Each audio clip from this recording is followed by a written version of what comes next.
Hey, what's going on, everybody? How y'all doing today? Thank y'all for tuning in to another D.E.F Live Fitness Show. Let me get this straight up just a little bit. I think we're good right there. What do you think? I think that's good. Hey, what is going on? What is going on? Yes, sir. Thank you for tuning in today. We appreciate you for being here, of course. We got a good show for you today. Of course, we got some more of the we got a nice little show lined up for you today as far as we got fitness and what's going on in the fitness world to kind of keep you in tune to what's happening. And of course, we have to do our dark humor jokes for the day because today's got some really dark humor to it. I found a few things that might make you feel uncomfortable. So if you're sensitive and got a little bitch in you, you might want to go elsewhere when that segment comes up. And we're going to talk about the economy, the state of the world that we're living in, and speaking on the New Deal and the Green New Deal to see what was and what is and what's going to be, and how AI is going to be pursuing further future. Because boy, Elon out there is not playing around. Of course, Elon has quit rocking this chair.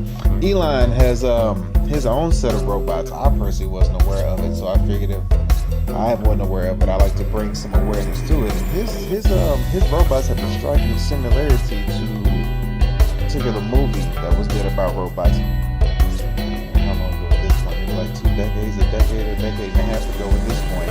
You're probably familiar with the movie, but when we get there, we'll sit down and we'll talk about it. But more importantly, I want you to hit the like button, depending on where you're tuned in at. So if you're over there on YouTube, hit that like button, that little thing right there. And we're also on Kick and Twitch as well. So thank you if you're there tuning in. Hit a follow, drop a comment, whatever it is that you do that you can show support and get the algorithm out there. Let more people know about it. Otherwise, just sit back, tune in, enjoy the show. Feel free to ask any kind of comments or questions that you may have as long as we go, and we shall get this thing on the road, of course. So without further ado, let's go ahead and get this thing started. So first off, we of course are going to start out with the fitness part of the show, and we're going to start out with a, what do we got here? We got Mr. Homie over here who's going to be flexing, do some ultra flexing in the mirror. He's going to show you how his gains is coming along. And, we've always got to, pay homage and show respect to where respect is due. Because if you're out here putting in that work, then you deserve to flex on them. But I think Homie here did a little bit too much flexing in it. Almost didn't end well for him. So without further ado, let's go ahead and roll that footage. Let's check it out. So as we see here, we got a gentleman looking here and he goes, "Ain't no way I done flexed too hard, bruh." What does that mean? Well, let's see. This guy was flexing a little too hard at the gym when something unexpected happened.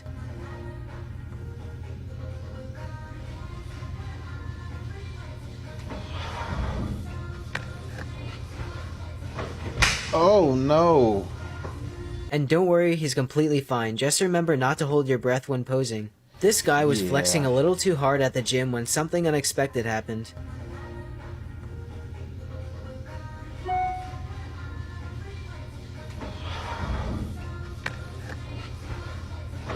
Oh no, yeah, buddy looking around like, what happened? What happened? Yes, sir, that was not a good look.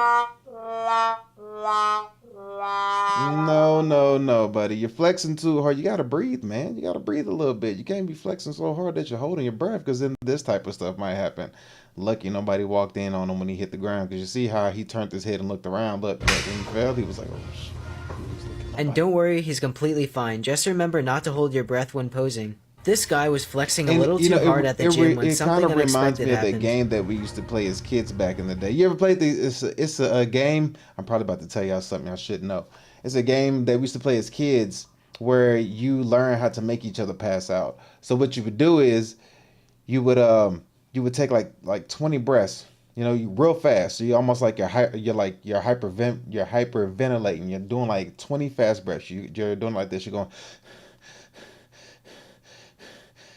You do like 20 of those. On the last one, you go and you hold it. And you hold your breath in. When you do, you have somebody push right underneath here, right under where your chest and your stomach meet, that little triangle, like your sternum. You have them push right there when you lean against the wall or a fence. And you have them push, and they just hold it. while you're holding your breath. And while that's going on, you'll just pass out. Boom! Fall and hit the ground, you'll pass out. You'll usually wake up shortly afterwards. Do not try this, because if you do try it and you find out from me, I don't want nothing to do with if you don't wake back up. So don't do it. But it is stuff that we did when we were kids. It was pretty crazy. It was scary. But we still used to do it because, I mean, you know, we didn't have internet back in the day. So we had to make our own fun. But that seems like what happened to him. But he was just flexing too hard. He didn't have nobody push on his chest. So, you know, be careful when you're out there flexing like this guy over here, you know, because this can happen if you just crash landing. So just be careful out there if you're flexing and not breathing, because you got to breathe whenever you're flexing. So be careful out there. But shout out to him for, you know, making his progress into the gym. So we're going to give that gentleman there, of course, a... Yes. Well, good for him. Shout out to him. Got to give that man a round of applause. He's put in that work. And hopefully he's not trying to delete himself in the process. But anyhow, we got to move on to the next one. So the next one we got here is, so this one, got a gentleman here who, I guess he lifted too much weight. It looks like he's on the, I guess we can call this the shoulder press machine. I'm assuming is what we call this thing. Yeah, it looks like he's on the shoulder press machine. I guess he needs help along the way. But anyway, let's go ahead and let me pull this back down. Let's go ahead and let me pull the video so you can kind of see what's going on here. So you got this guy here, right? He's on the, it looks like he's on the shoulder press machine because it's not inclined. Well, maybe it could be incline bench. I'm lying. So he's on the incline bench press machine, and he says, I pray you never pinch 250 pounds on your junk. Hoo-wee. Let's see how this turns out for him. And now, clearly, it's not going to turn out good, but let's see how this pans out. You ready? Here we go. Oh, no. Oh, man. Ah, that's not good. Oh.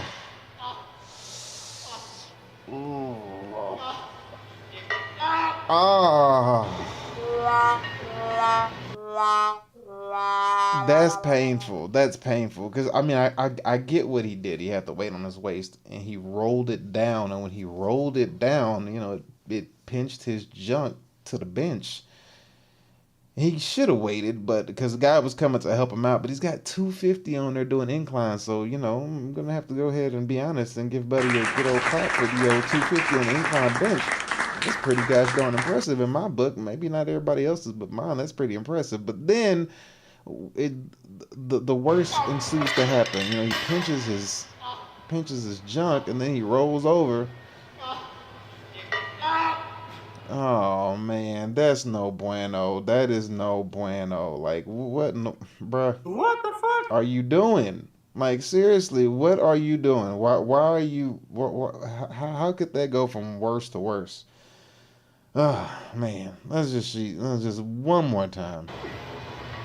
I mean, I'm surprised that when he rolled it, he didn't go, because that's what I would have did. I would have been.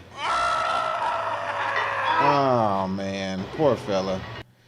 Poor fella. Now who knows? Maybe he would have been screaming more. I don't know, but it's pretty painful. I couldn't go through nothing like that, because if I did, I probably would have to quit the gym altogether.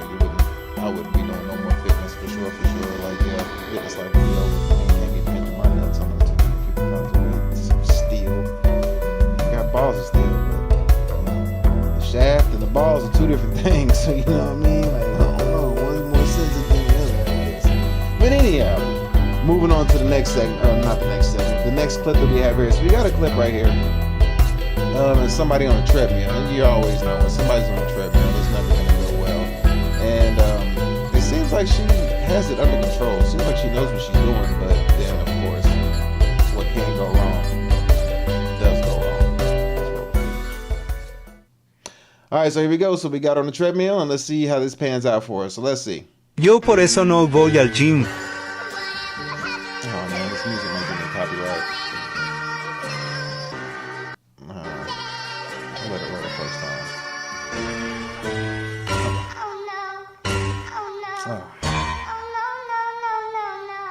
Yeah, gonna have to cut the music out on that one. So let's go ahead and watch that one more time.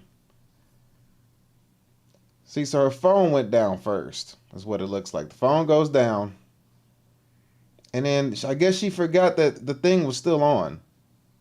Like, I mean, like, you gotta have short-term memory to forget that quick that the treadmill is still running. All that, you can hear it. See, look, the phone slips out of hand. It goes down. She doesn't. Oh, okay, right there. I think she thought she stopped it, but she didn't check to see if it's still running. And then she goes for and then she wrote, yeah.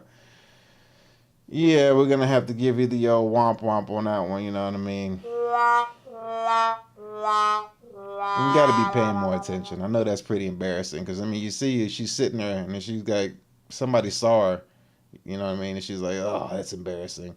And of course, if that was me, I would probably have to leave at that very moment. I would leave immediately. Like, at that moment, it's time to go. So you know what? I'll come back here tomorrow. Maybe there'll be a new worker in and they won't have to see what I had did, or remember what I did, or whatever, remember what happened or what I had done. Who knows? But, you know, unfortunately for her, she had a little embarrassing moment. It happens to all of us. I'm not going to say that I fell off the treadmill in public, but, you know, it happens. It happens. It happens. It happens. So the next one that we have... Alright, so the next one that we have here, we got, there happens to be, I don't know if they're at the gym. I can't clarify if they're at the gym. Let's see. Are they at the gym? No, I don't think they're at the gym. But we're gonna assume that they're at the gym since it's on the fitness segment. But whatever it is, these two gentlemen, or it looks like two teenagers really, they're fighting in the bathroom. I mean, they're just you know, going at it. They're fighting in the bathroom. I guess somebody catches them fighting and, you know, they start recording. So let's see how this situation pans out. Let's check this out. So, here we go. We got a couple gentlemen in here and it looks like a fight has ensued. Let's see what happens.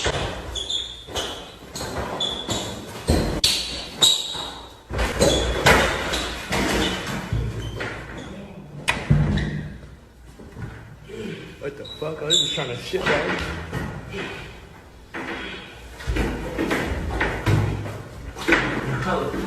Oh no. That's gonna be the worst.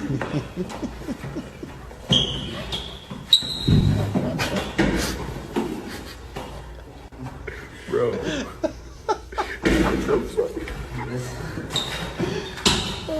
Is he gonna get up? No, he just put the beds up a little bit. Oh my goodness. Oh man. Oh, but wow, come on. That's just horrible. Come on. I mean,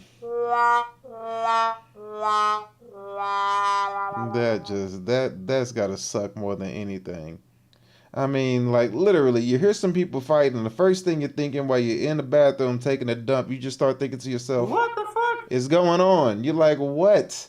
How could this be happening now? And you're probably sitting there thinking, like, man, they're getting kind of close. Like, I can see, because you can see their feet squabbling, like, down, you know, where the stall is open at the bottom on the floor. You're looking, and you're just like, oh, boy, they're getting kind of close to my door. And anybody can break the latches on the bathroom door. I mean, I do really just kick it. And they're fighting, so, you know, their bodies is swinging and going all over the place. And then, you know, the next thing you know, you're sitting there and taking a dump, the door swings open, they still fighting, and all you can think to yourself is like, but there's nothing you can do. What can you do? And then what makes it worse is somebody comes around the corner and they're recording the fight. It recording you dropping a deuce while these two fools are fighting. Like, come on. Let's roll that one more time.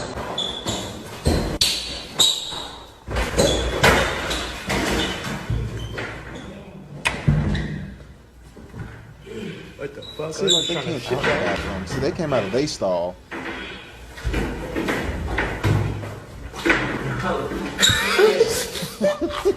You can't even take the fight seriously no more. That's horrible. That's horrible. Oh my goodness. Bro. Exactly, bro. Man, at least cover yourself up as much as you can. These fools just fighting. Noah's just stinking, man. They just going at it. Oh boy. Yeah, man. That's gotta be a horrible feeling, man. That's gotta be a bad feeling. I mean, you happen to be the one that's taking a dump while these two fools decide to break into your stall, and they're not trying to, they're just fighting. But it is what it is, and it just happens to be your bathroom stall that they break into while they're fighting. They couldn't have fought any earlier or later, but they just had to fight while, you know, you're dropping a deuce. Yeah, it is what it is.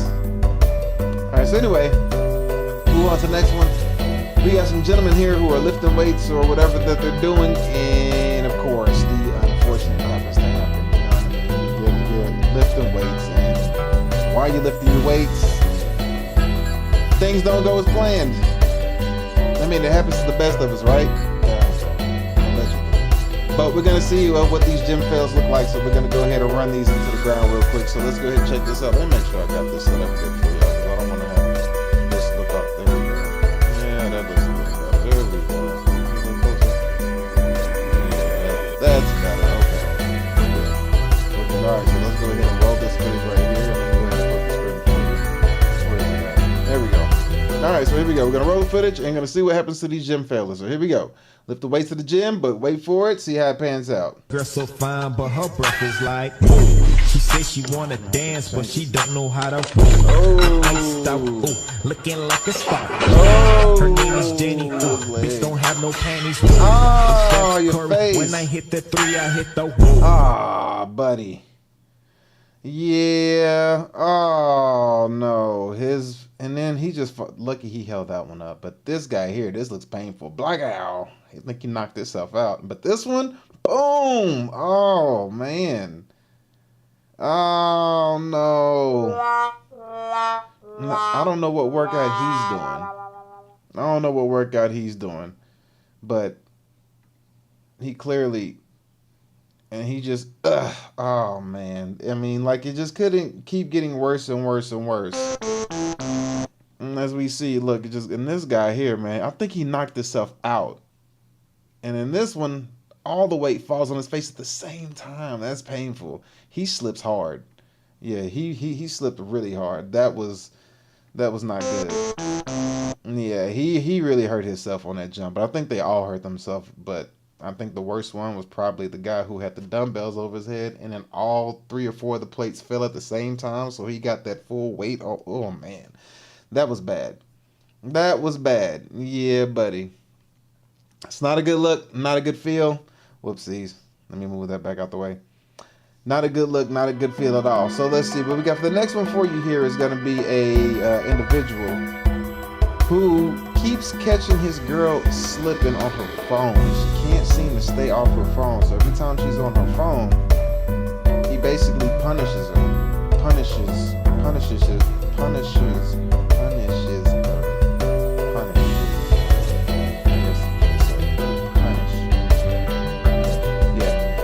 Whatever.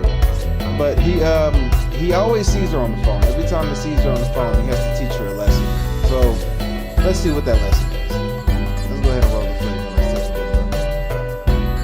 Show that for you right now. Here we go. Uh-oh. Is that a... Yeah, let me get this set up correctly. Up. Let me pull a little bit closer. It's showing you too much. There we go. All right, so we got her here, and you can see what's about to happen. It looks like he's about to catch her slipping on her phone. And let's see. Get off of yourself! Get off your phone! Oh, God!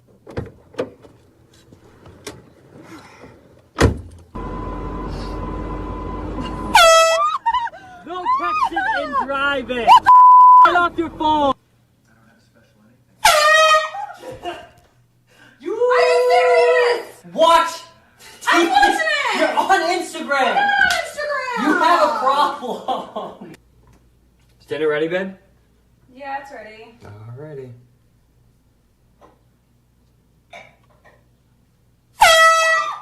Oh my God!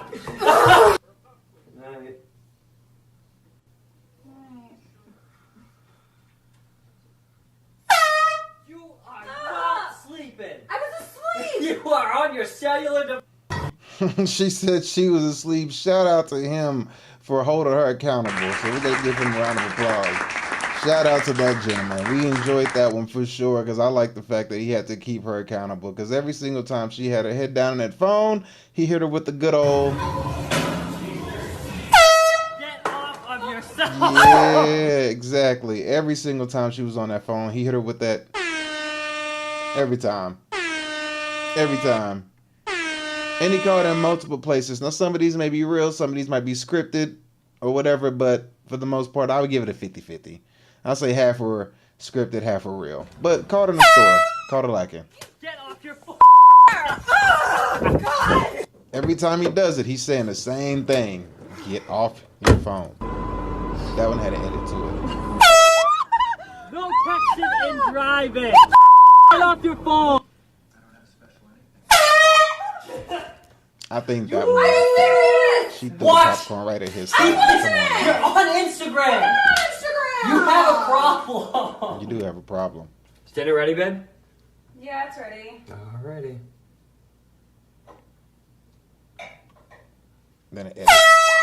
Yeah. Night.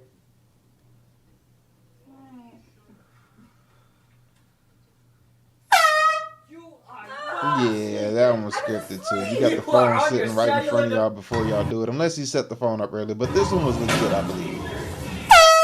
Yeah, she wasn't ready for that. No, she wasn't ready for that one at all. That one caught her off guard. So kudos to him. He's got to hold her. He has to hold her accountable. Because if not, she ain't gonna, you know, she ain't gonna get off that phone. Yeah, so shout out to him for that one. Go ahead and give that man a round of applause. Yes, sir. All right, so we're gonna move on to the next one. The next one that we have is going to be, oh yes, this is a nice one. So we got a woman who's gonna punch the punch the little punching bag thing. You know the little thing that everybody wants to challenge each other on, where the little punching bag comes out and you punch, you get a high score. Well, she gets a really good score, so we're gonna see what her high score is on this one. So let's check her out. Let's see if she has some of that Alex Pereira strength, if that's how you say his name correctly. Let me fix this screen so you can see my crazy. So let's see what we got here. She looks like she got good form too, but let's go ahead and pull this up for you real quick. All right, here we go. So you see the lady right there, gentleman right there, watching to see what the score is going to be. And look at her. She got her hands up. She got a pretty good stance, a boxer stance. And let's see how this turns out. So here we go. Oh!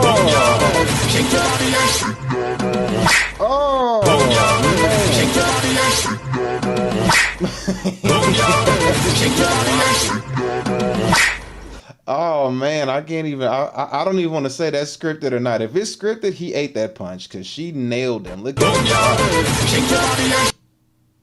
Wow, she legitimately stuck him. Look, boom. He was not ready for it. I think she did that on purpose. The way she was like, I'm a bang, got him good. You know what? Since that was a good punch and a cheap shot. Gonna give her kudos for that one. But I really want to know what his reaction was whenever he came to, because she got him good. Look at this. Boom! There's no way she missed that whole thing at all. There's no way. There's no way. And there was like no remorse after the punch. It's like she followed fully through with that swing. Look at this. Full through all the way. Yeah, she got him. She got him. I'm going to give her a victory on that one. Yep, got him. Caught that guy slipping. Hit him good. Let's check one more time. Here we go. One more time. She has it. Bow! Oh, man. Caught him slipping. Appreciate you, Mexi Nugs. Thank you. Thank you. Appreciate the lurk. Boom. Got him again. Yeah, buddy. That's not looking too good. She caught him right on the button with that one. So, yeah. I wonder what his reaction was whenever he came to and kind of looked up to see. Before we wrap up. Sorry. Oh, that was the last one for the fitness. Okay, so now we're going to switch over. We're going into our next segment. This segment is called Dark Humor. So if you're sensitive about any kind of dark humor, go away, leave, go somewhere else, come back here in like another 10, 15 minutes. We'll be done with dark humor by then. Let's go on to the next segment. This segment now, we're done with the fitness. We're on to the dark humor segment. And we got some people who are telling some dark humor jokes. So let's go ahead and check out and see what they're saying. If you're sensitive, you're gonna cry and get in your feelings and say it's not right. I mean, that's what dark humor is. It ain't right, but you still gonna probably laugh because the dark sense of humor. So first one we got here, what's it called? YouTube podcast. But anyway, we got these gentlemen gonna tell us some dark humor jokes. So we're gonna go ahead and go to the first one. So let's go ahead and slide into this one, and let's see what kind of dark humor that these people have on this first one right here. So let's go ahead and roll the footage and see what he's gonna say. I'm just gonna do a really quick try not to laugh.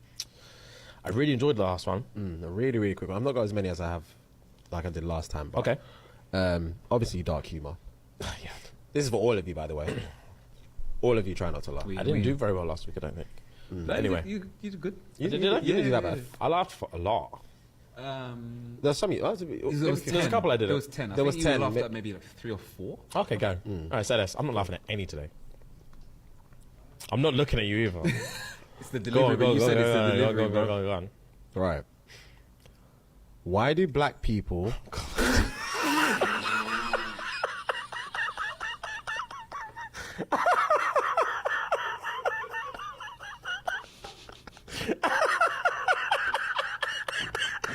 Oh my goodness. Got the smoker's laugh.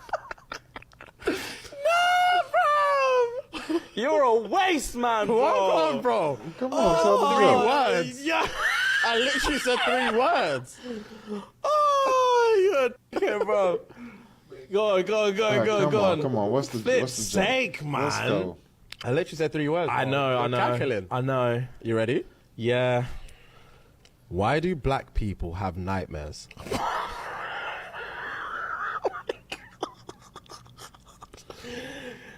Go on. Because we shot the last one who had a dream. Oh. That is dark. Yeah, that's really dark. Oh. Jesus. He's laughing. Wow. Okay, cool. That was Cool. Okay. Cool. Are you ready for the next one? I'm ready.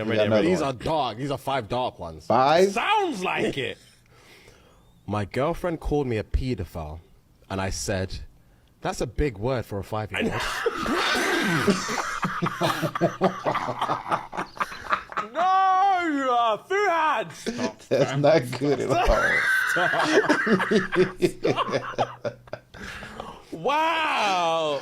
My girlfriend. Oh, wow. That's terrible. My girlfriend. Exactly. That's not good. That's not even funny, bro. I'm not Oh, laughing. Jesus. Fuck. Oh, my 3 God. more to go, yeah? 3 more. 3 more. Okay. What we got? Edison doesn't laugh once, by the way. Yeah, he's firm in it. Your laugh makes me laugh. Oh, so that's bro. what Firm in He has it. a smoker's laugh. What did a kid with no arms and legs get for Christmas? I don't know if you had. Cancer. I'm not Heard laughing it. at that. Ricky Gervais. Is it? Yeah. Rem, you good? I'm not laughing at that. That one's evil. This is so That's dark. disgusting. That's evil. All right, two more to go. Go on. A black man, a Mexican, Oh, God. and a Puerto Rican are all in the car. Who's driving? The police. That's wrong. Last one. Cool. Bought my son a trampoline for his birthday. The ungrateful fucker just sat in his wheelchair and cried.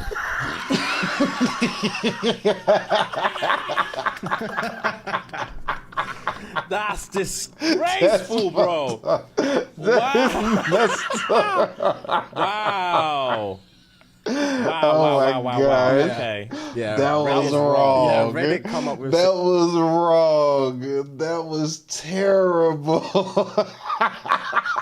He called him ungrateful.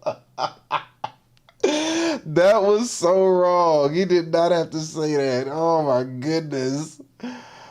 Oh, that was bad. That was so bad. Oh my god. Oh man, I'm sorry. I gotta hear that one more time. That was kind of funny. Okay. Who's driving? Okay, we're gonna skip that one. Bought my son a trampoline for his birthday. The ungrateful fucker just sat in his wheelchair and cried.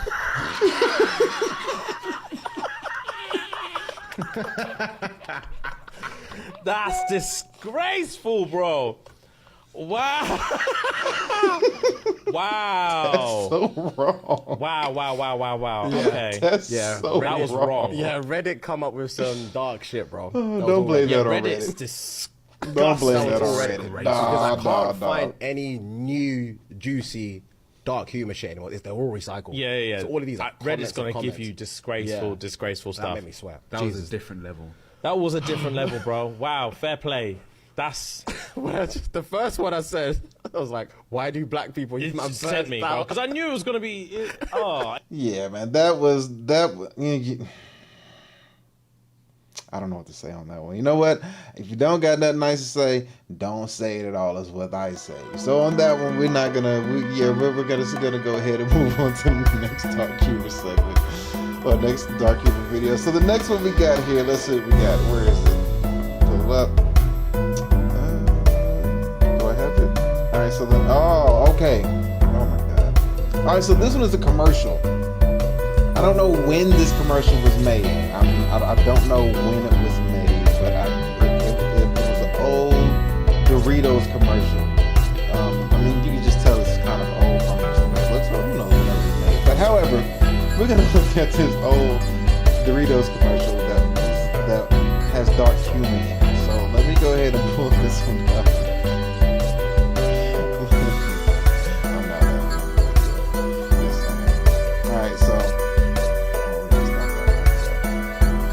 So we got these. You see, you have two little kids. Is how it starts out. So we're gonna see what's so dark humor about this commercial regarding these two young children. Here we go.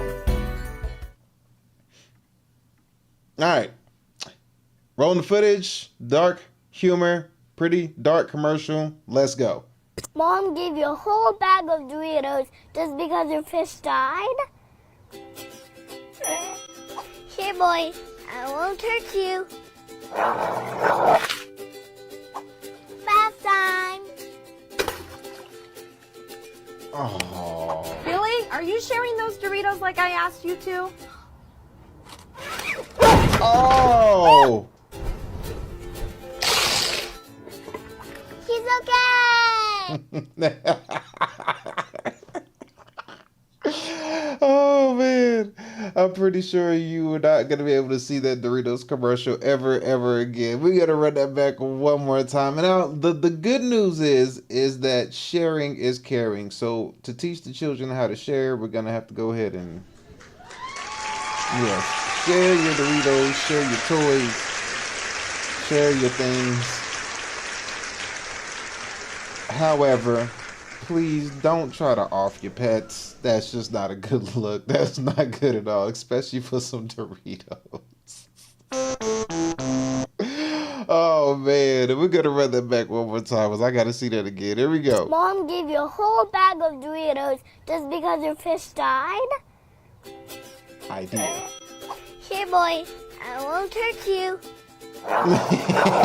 Wait, did you see the dog? Look at the dog's face. Watch. Here, boy, Look at his face. Look. I won't hurt you. Here, boy, I won't He's hurt like, you. please. He ain't never had a bat before. Bath time. Look how he looking in the water. He's like, what the hell are you finna do? Oh. Billy, are you sharing those Doritos like I asked you to? He's okay. He's okay. Oh my goodness. Oh man, I'm sorry.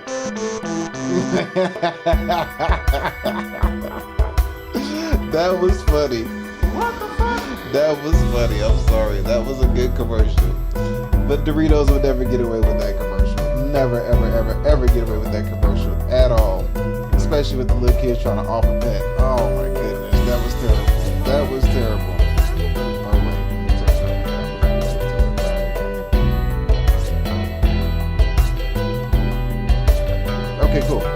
so on to our next video of dark humor.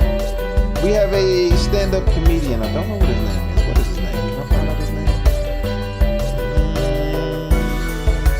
What is your name? Matt Rife, I think is his name. Yeah, I think his name is Matt Rife, I believe. I think, I'm not sure. I'm just reading the name of the thing, but I'm assuming his name is Matt Rife. I could be wrong. Don't at me. Know his name in the comment section. Got a stand-up comedian who is basically doing what stand-up comedians do, and he's speaking to someone or maybe a couple out of the crowd. But let's go ahead and roll the footage and see how this interaction goes. All right, so here we go. We got Matt Rife here, and he's going to have a interaction with the people in the crowd. Let's see how it turns out. Here we go. There's also police officers here. I met Officer Swindell. Did you meet Officer Swindell? Oh, is that his wife? This is him. Oh man, he said you take forever to come. He said that before the show. And he dared me that I wouldn't say it at the show. You seriously gotta work on that. That's his trigger finger. And they really, like, he's gotta... Oh man, now he said you guys have great sex. He said he beats it up like you fit a description. He really does. He said sometimes he lets her wear the bulletproof vest and everything. They role play. She puts on the bulletproof vest and then she's a teacher.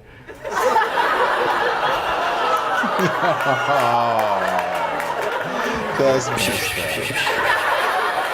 up. Sorry, I'm not one of your students. My bad. Sorry about that. That's not even the last school shooting joke of the show. I lived in a crematory. You lived in a crematory? My old apartment was a crematory. Oh, wow. Why do you know that? Who the fuck just knows that statistic? Nerd. And it's right next to a nursing home. It's right next to a nursing home? The convenience. Beth.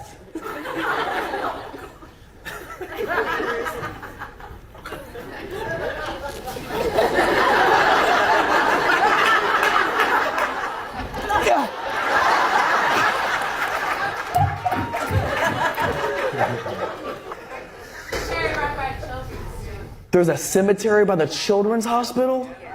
Come on, Pennsylvania. Have a fucking heart, man. You do not put a cemetery next to a fucking children's hospital. You put it next to the school.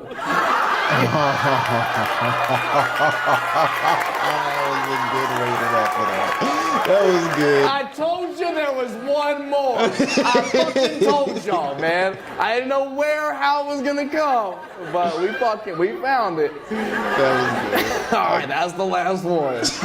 Probably. That was pretty funny. I have to give him credit for that one. That was good. That was really good. That was funny.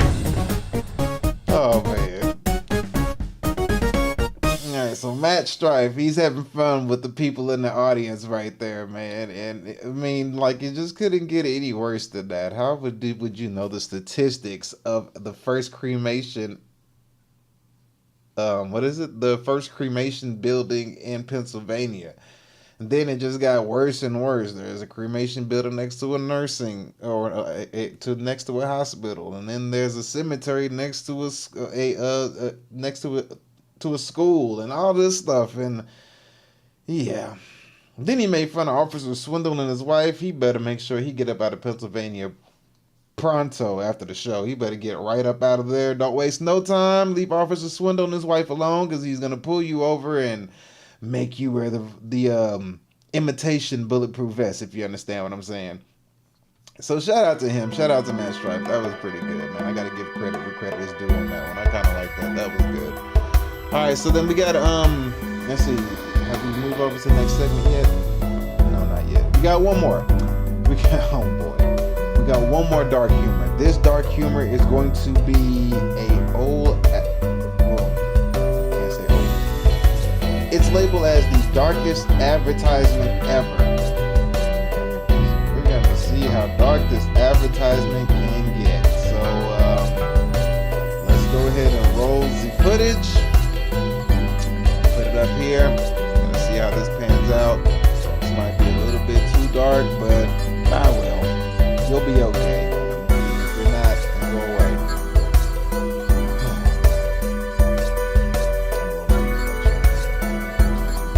But anyway, let's go ahead and check this one out. So let's pull it up, and we're going to roll the footage on this one right here. Let me see something real quick before I do roll the footage.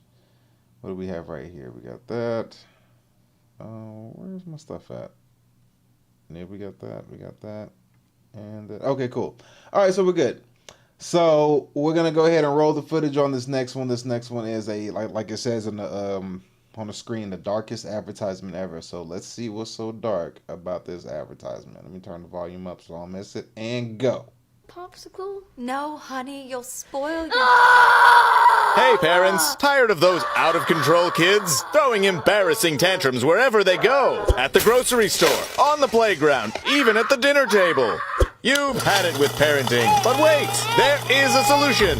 Introducing Nap Time, the latest, most effective tool for child tantrum prevention. It's simple. Just douse a rag with our patented Sleepy Time formula, place it over your child's cry hole, press and hold gently for 8 to 12 seconds, and presto, no more tantrum. I was beginning to think adoption was the only way out. Then a friend of mine introduced me to Nap Time. Presto. It's never been so quiet around here. The secret lies in Nap Time's revolutionary fast-to-sleep formula. Developed by military-trained scientist doctors from NASA, Nap Time's powerful molecules rush to the child's brain on contact, gently inducing instant tranquility. This is chloroform. Already put those wallet-draining crap factories out on the street? That's okay! Nap Time works in any situation. On the golf course. An awkward blind date. I had a really good time tonight. It even works on pets. After we had our first child here, we regretted it almost immediately. We didn't know that she'd cry so much. Talk about defective. But thanks to Nap Time, our little Samantha here hasn't made a noise in weeks. I keep her in a shoebox. Call now and we'll send you your very own 24-ounce bottle of Nap Time solution for only 23 easy payments of $1.99. But wait, there's more! Act quickly and you'll also receive the all-new Dream Sack absolutely free. It's compact and portable for those on-the-go tantrums. Just cover it, tighten it, and forget about it. It's that simple. We can't breathe good. So if this looks familiar... I feel pregnant.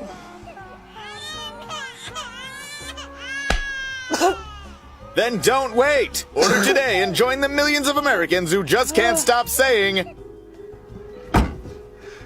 Thanks, Nap Time. Thanks, Nap Time. Thanks, Nap Time. Nap Time! When they just won't shut up. Nap Time is not legal in the following states.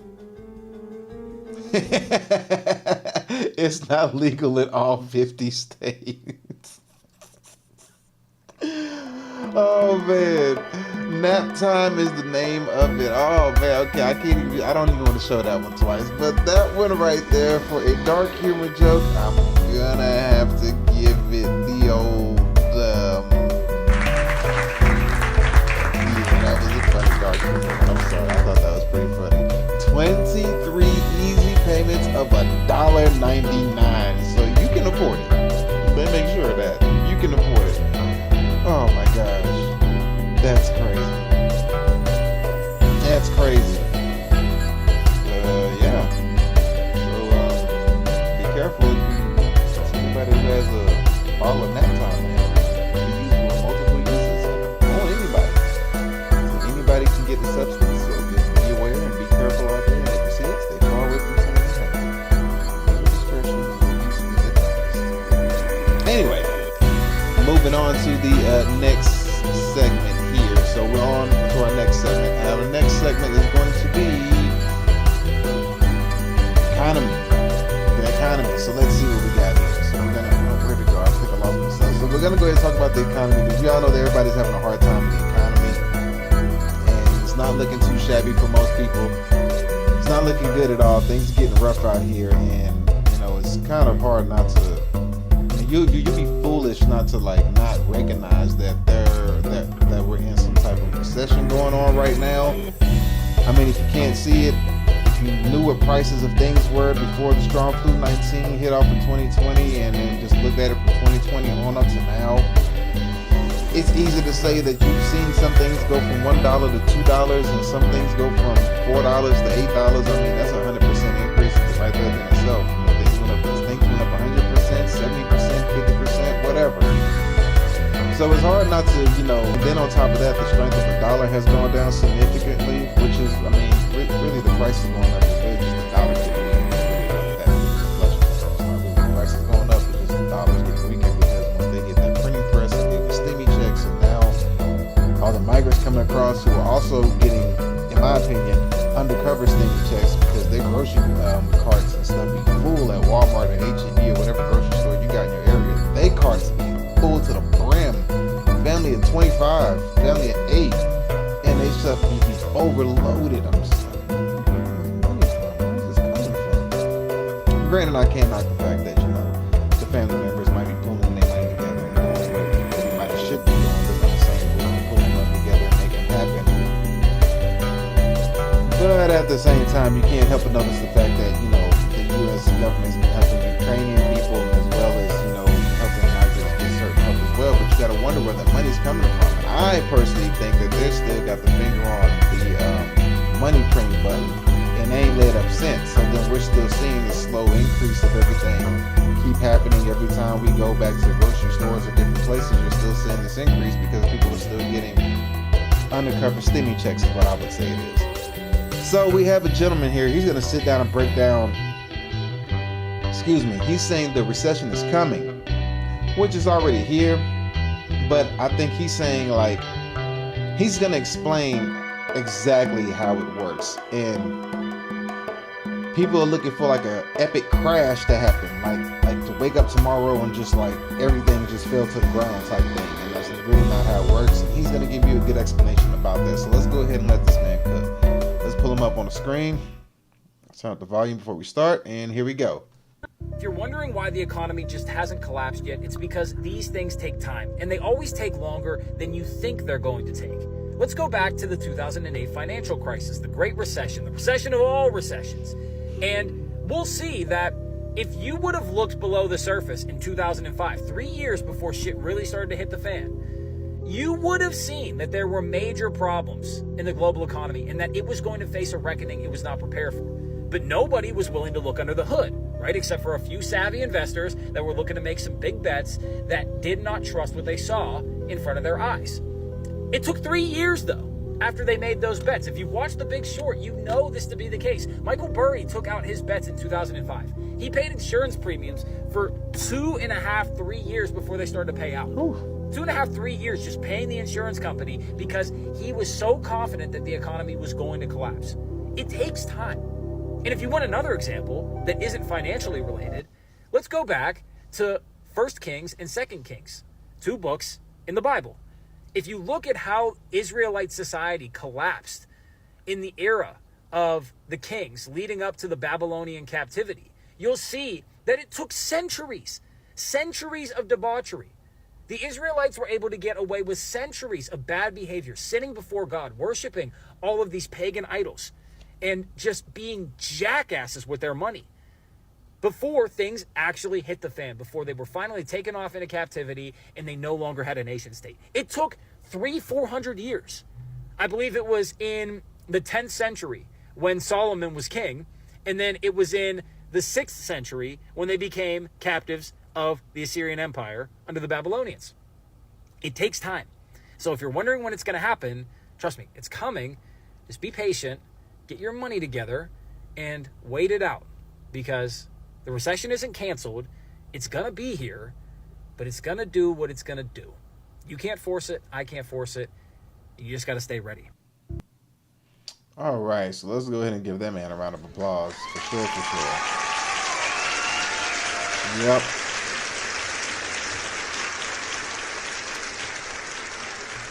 He does have a good point explaining how the recession takes time, which I believe we're already in it, but it's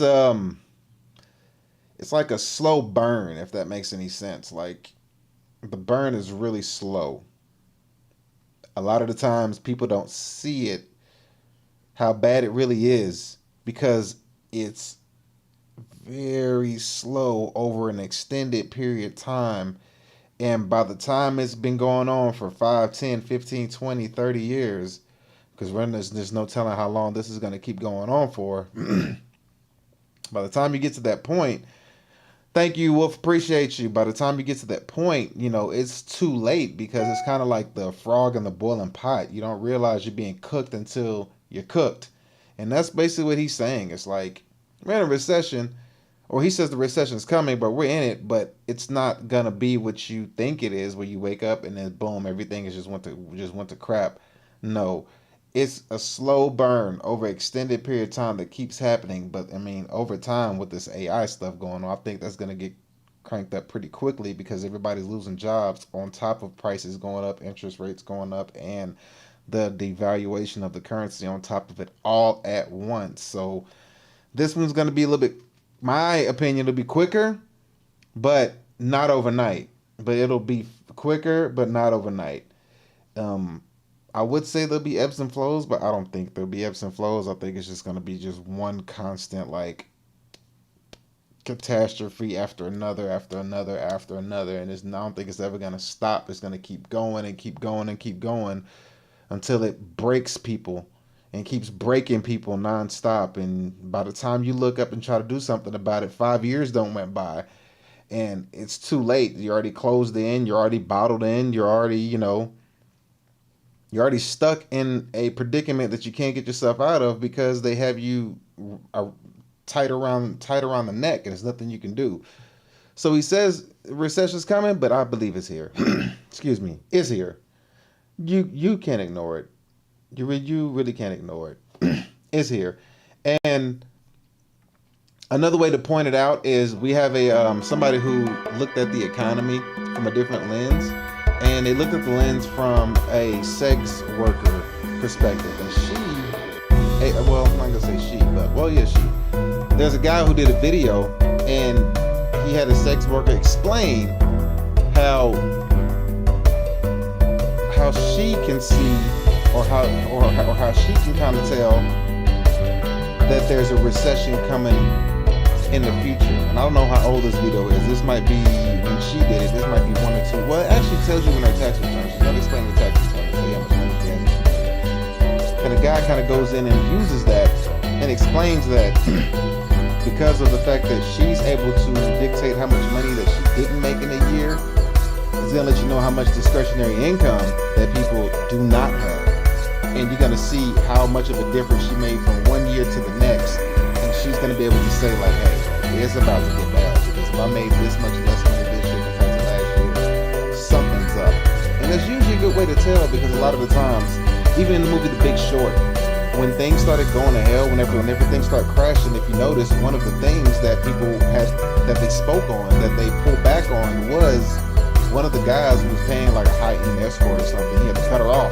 He was like, you were discretionary. You were fun times I was using with extra income. So she was one of the things that he cut off, as well as like when he in that scene in The Big Short where he went to the strip club to talk to the strippers to ask them how many loans were they able to take out, because remember there was loan sharks who was approving people for everything. It didn't matter. You could say you could get approved for 3 houses on a McDonald's salary. They didn't care. So it was a scene where he went to the strip club and spoke to a stripper, and she was and he was telling her, like, hey, you're gonna default on all these loans that you have. She was like, well, what am I gonna do with my houses? My loan officer says, fine. He goes, houses? How many houses you have? She said she has 3 houses and like a boat or a condo or something like that. He was like, oh my gosh. So he went on and kind of explained, or at least let this woman explain on what she sees, how people are not having discretionary income because of the services that she's not able to provide. But let me go ahead and pull this video footage up and let them tell it to you. So here we go. Welcome back, Tribe. I have one here that was recommended by somebody on my Shout email. out to Legion of Men. And the video he's reviewing is from a person named David Flanks. So here we go. From a small channel, David Flanks. It says how sex workers predict market crashes. It's got nearly 1 million views in a month. We are going into a huge recession, and here's how I know. We just got our 1099s back, so I'm going to show you what a bad year at the Mustang Ranch looks like.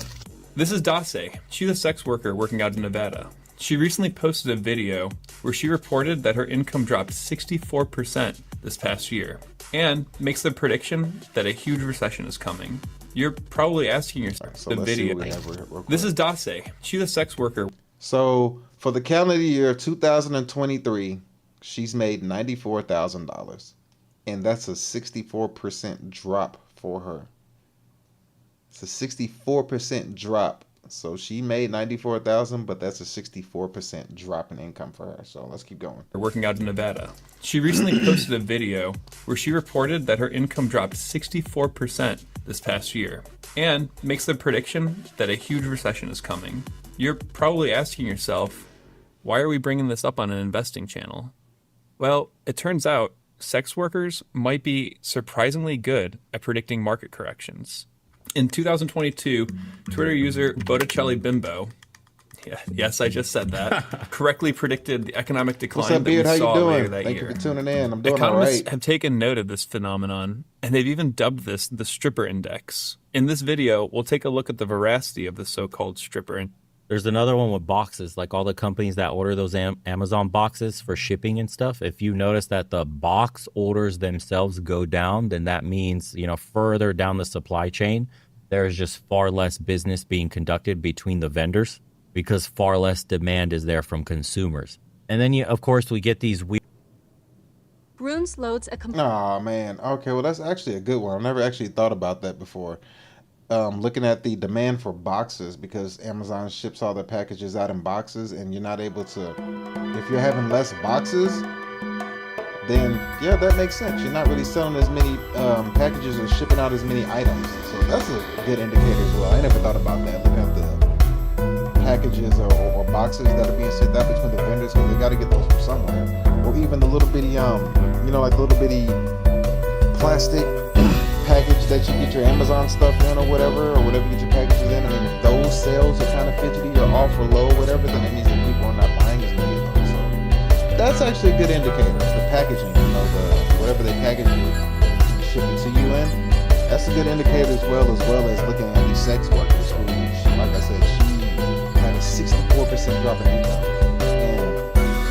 In The Big Short, that was one of the things that they looked at as an indicator in that movie to see if there was going to be a just recession or something serious that was going to happen, because they were looking at the housing market. And in The Big Short, they were looking at everybody getting sued for all those loans that were paid us. So just looking at different indicators, which is really interesting. But let me go back and get back into the video. So here we go. Things like billionaires building bunkers, or Zuckerberg and Jamie Dimon from Chase, big bank CEOs, stuff like that, are selling billions and billions of dollars worth of stock right now this year and last year.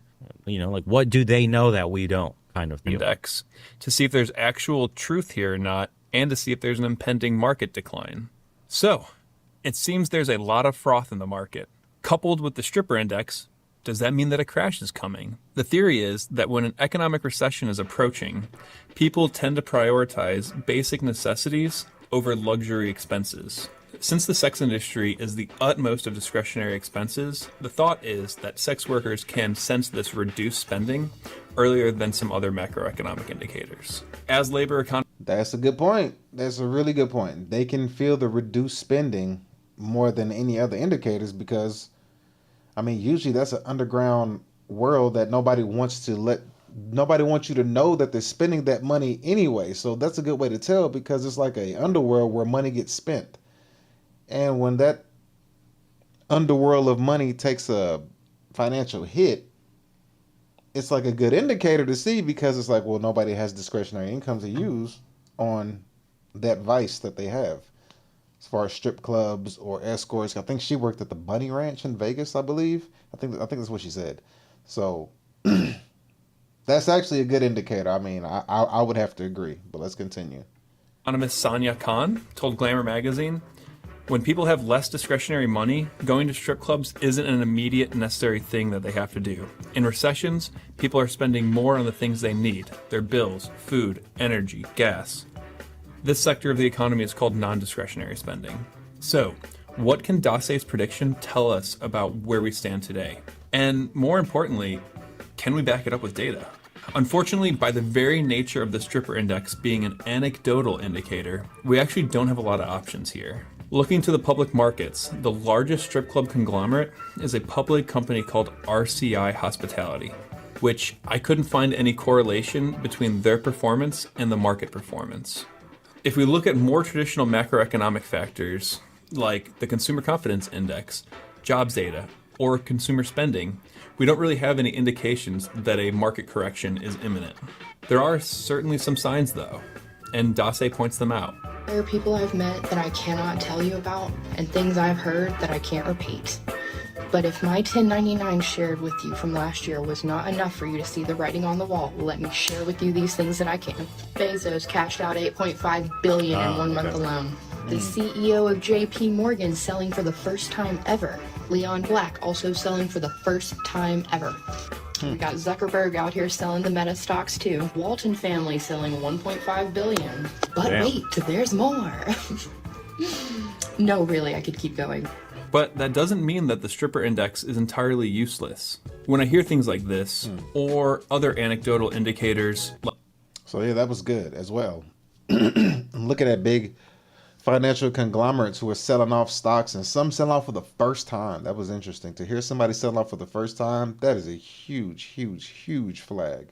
That should tell you everything you need to know right then and there. Why?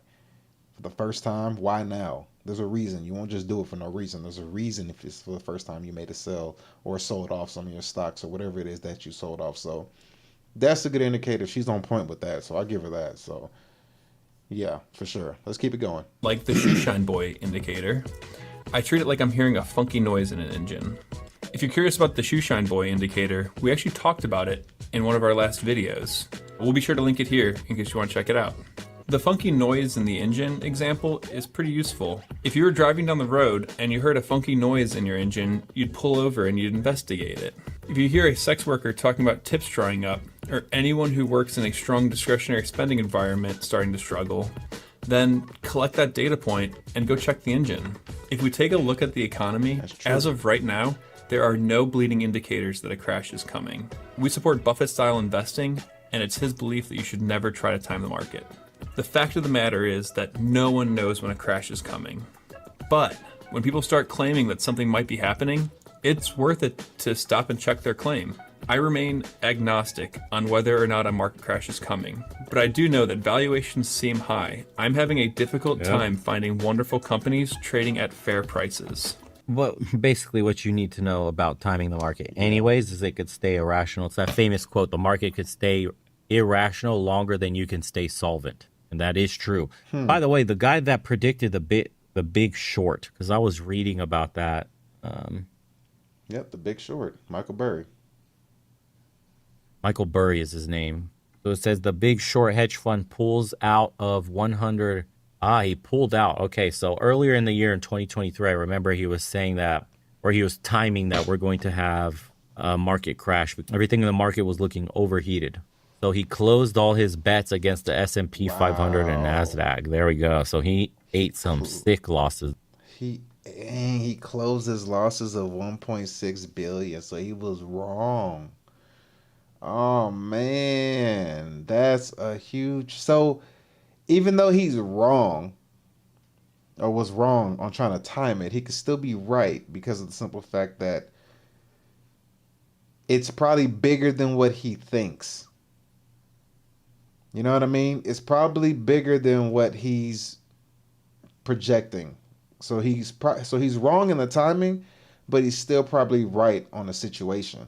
It's just that the situation is going to be a lot bigger when it gets here as opposed to what he's seeing. And if he had to close on a $1.6 billion bet against the U.S. market, you can only imagine how bad it's going to be when it really does hit. Let's continue. There. Okay. And then you'll get other headlines like this. Warren Buffett and Big Short's Michael Burry. Why are they selling Apple and buying gold? And we know that people see gold as sort of a safe haven in uncertain times. And for those that predict and speculate that we have a volatile market or an incoming recession or something of the sorts, a downturn in the market, typically will park their money in gold. It's common sense for any basic 101 investor, which makes sense that some of the big guys are starting to move in that direction if the stripper index is correct. That's true. Moving into gold or silver, a precious metal, is usually a good route to move into whenever there's a recession. Excuse me. Or something of some sort. And it's withstood the test of time. Because if you've ever looked into different civilizations that went through a currency crash or anything like that, the thing that saved people, if they had it, would be gold and silver. Because when your currency collapses, if you have gold and silver is global. I mean, it's God's money. It's shekels in the Bible. I mean, you can't. There's no way that can not have any value. That's going to have value over anything because that's actual money. Everything else is currency. Gold and silver is actually real money. So if a currency's ever collapsed and you have gold and silver, you can always barter or purchase anything because you have gold and silver, because it's always going to have some kind of value. Even if the currency devalues, gold and silver will always keep a value. And if you have gold and silver, then whatever next currency you have that comes in, you could be able to use that currency, or you'll be able to use that money for whatever currency that gets brought back in. So gold and silver is always a good way to be able to navigate in case there's a currency collapse coming your way. I don't know what Wall Street bets are doing and how they're memeing their latest shorts and their puts and all that stuff, but there's always winners, even in a down market. And they even have the article here. I don't know if he cited it in his video from Berkeley, decoding the economic signals of sex work. And basically the conclusion here was a Reddit user posted this, said, when patrons can't afford to throw a few singles in the air or pay for a $20 lap dance, we might be up shit's creek. Sex work predicted the 2008 Great Recession and the cycle of economic decline in 2022. The economists have begun to grasp the relationships between the sex industry and the microeconomics of observing consumer spending and national economic cycles. The SI, we'll call it that, the TSI, not only offers a new perspective on predicting economic trends, but also emphasizes the importance of broadening our understanding of the factors that influence financial markets, destigmatizing sex work, Jesus, and recognizing its role as a significant economic contributor is the next step. The SI stands as a reminder that a diverse range of factors and industries can provide essential clues. It's just another indicator, and it may be a leading one, in order to find out truly just how effective this is. The boys that are out there going to the clubs. All right. So, yeah, that is a very interesting indicator that they're using to be able to see if there's a possible recession on the horizon. And from what was being said, that lady had a really good input on that. She really did have good input on looking at the sex work industry, as well as seeing the big conglomerates, the big financial institutions, Jeff Bezos and different banking institutions who were pulling out billions and billions of dollars, and some for the first time ever, and selling different stocks, getting ready to move and place some of their holdings into gold, and precious metals. So it's something to look into. I mean, like I said, somebody was speaking, the guy on the last video was speaking on a recession, saying that could be headed into recession. But I mean, of course, we could say that we're already in one, but the way it's going to happen is a slow burn. It's not going to wake up tomorrow and see $600 for a Snickers bar. It doesn't work that way. It's always the slow burn with the frog in the pot. They don't know they're burning until they're unalive. So we got this next person here. This guy goes over, which is to me this is interesting. I thought this was a very interesting article because the Arizona iced teas. Okay, regardless of what happens, those haven't went up. I don't believe they haven't went up. Arizona iced tea, and you know that they're more than $1 because they've been 99 cents forever. It's even written on the bottle. So this guy speaks on the Arizona iced tea and speaks on why the founder he's had this 99-cent priced iced tea for 32 years and has never budged on his pricing through all of the economic cycles that it has been. Predicted in 2016. So he's going to speak on the Arizona Iced Tea founder and how he's able to keep a good business model after all these years through all the economic cycles. So let's hear him out and see what he has to say. Real quick. All right, and here we go. Let's let him cook. So this story's gone viral all over the internet, but the entire country is missing the point. Let me tell you the point. Yes, the founder of Arizona has made a great product for like 20 years, and he's never raised the price. It's been under $1, and he's going to keep it that way, and that's a beautiful story. But why isn't the rest of our economy anything close to that? Let me tell you some truths. The business owners are gone. We don't have people who actually own businesses, take the profit, and say, oh man, I'm good. I can continue to deliver my customers a great product. No, that doesn't exist anymore. We have private equity that buys all the businesses. Why is private equity so big? There's too much fucking money that they've printed and that they've said that the stock market and these companies are worth.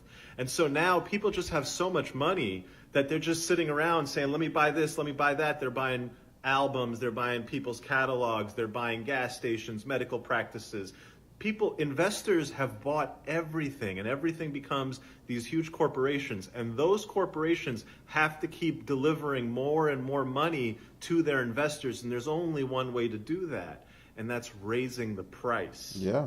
Raising the price. America has turned into this stupid, broken economy where middle-class people for whom price actually matters, like the cost of my fucking gas matters, subsidize the ultra-rich lifestyle of the private equity ownership class that owns everything.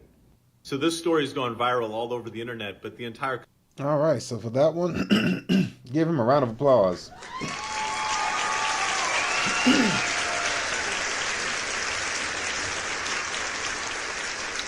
Because he hit it on the head with that one. He spoke with the private equities who come in and buy all these companies, and instead of trying to actually do what's best for the consumer or whatnot, they're doing what's best for the investors. And what's best for the investors? To buy the businesses and raise the price. And you're getting more money for the investors. Is why you have private equities now. Instead of just legitimate business owners, you have these private equity firms whose bottom line is to gain more profit, who is in turn trying to help the investors and basically not care anything about the consumers. And that's really where we're at. And that's just how it is, and that's how it pans out. So he did a really, really, really good breakdown on that and explaining how that works. And the Arizona Iced Tea guy keeps his stuff the same. He doesn't move it, he doesn't change it, he doesn't up the price or whatnot. So I would say go support Arizona Iced Tea if you need a beverage or whatnot, because at least he's consistent, fair with what it is that he's using and what it is the product that he's selling. He's kept it that way for 32 years is what it says here, 20 years or more. So yes, shout out to him. Man, that was a really good one on that one. So now we're going to segue over. And before we do, there was one article I wanted to read that I actually skipped over. Oh yeah, so this article right here is about I had read about this yesterday, but I found another one, a new one that came out today actually. It's called the new fever that is about to hit the streets. The dengue fever is surging. Dengue, if that's the correct way to say it, is surging worldwide. A hotter planet will make it worse is what it says. So the dengue fever, be on the lookout for this if this is something that's going to be going on. So let's go ahead and I'm going to read this article to you. Oh, man, excuse me. So we got San Juan, Puerto Rico. The curly-haired girl came to the emergency room with fever, aches, and signs of dehydration. Common indications of many childhood illnesses, but the 9-year-old pale and listless beneath her, But the 9-year-old, pale and listless beneath her Pokemon blanket, looked sicker than most children, exhibited no respiratory symptoms. She could only whimper as the pediatrician stroked her hair and softly questioned her in Spanish. The sharp-eyed doctor suspected dengue, a disease that is often missed but is now exploding around the world. So, we're in election year now, so be prepared for this. The girl, they give her name, is among a record 10 million people who have fallen ill with dengue so far this year, an unprecedented surge that scientists say is fueled in part by climate change. Soaring global temperatures have accelerated the life cycles and expanded the ranges of the mosquitoes that carry dengue. helping spread the virus to roughly 1 in every 800 people on the planet. In the past 6 months alone, an influx of patients have overwhelmed hospitals from Brazil to Bangladesh, recalling the worst days of the coronavirus pandemic. Puerto Rico declared a public health emergency this spring, with more dengue cases reported in the first 5 months of 2024 than all of last year. The public health officials are bracing for the virus to crop up in more temperate regions, including the southernmost portion of the United States. So like I said, this article came out today, June 30th, 2024. The storm's coming, folks. Grayson Brown, executive director of the nonprofit Puerto Rico Vector Control Unit, advised a group of California officials in a recent webinar. It's here in Puerto Rico, but you guys are going to feel it pretty soon. Yikes.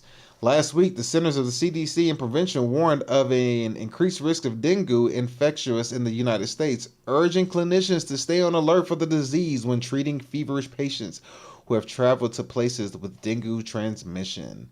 Is that it?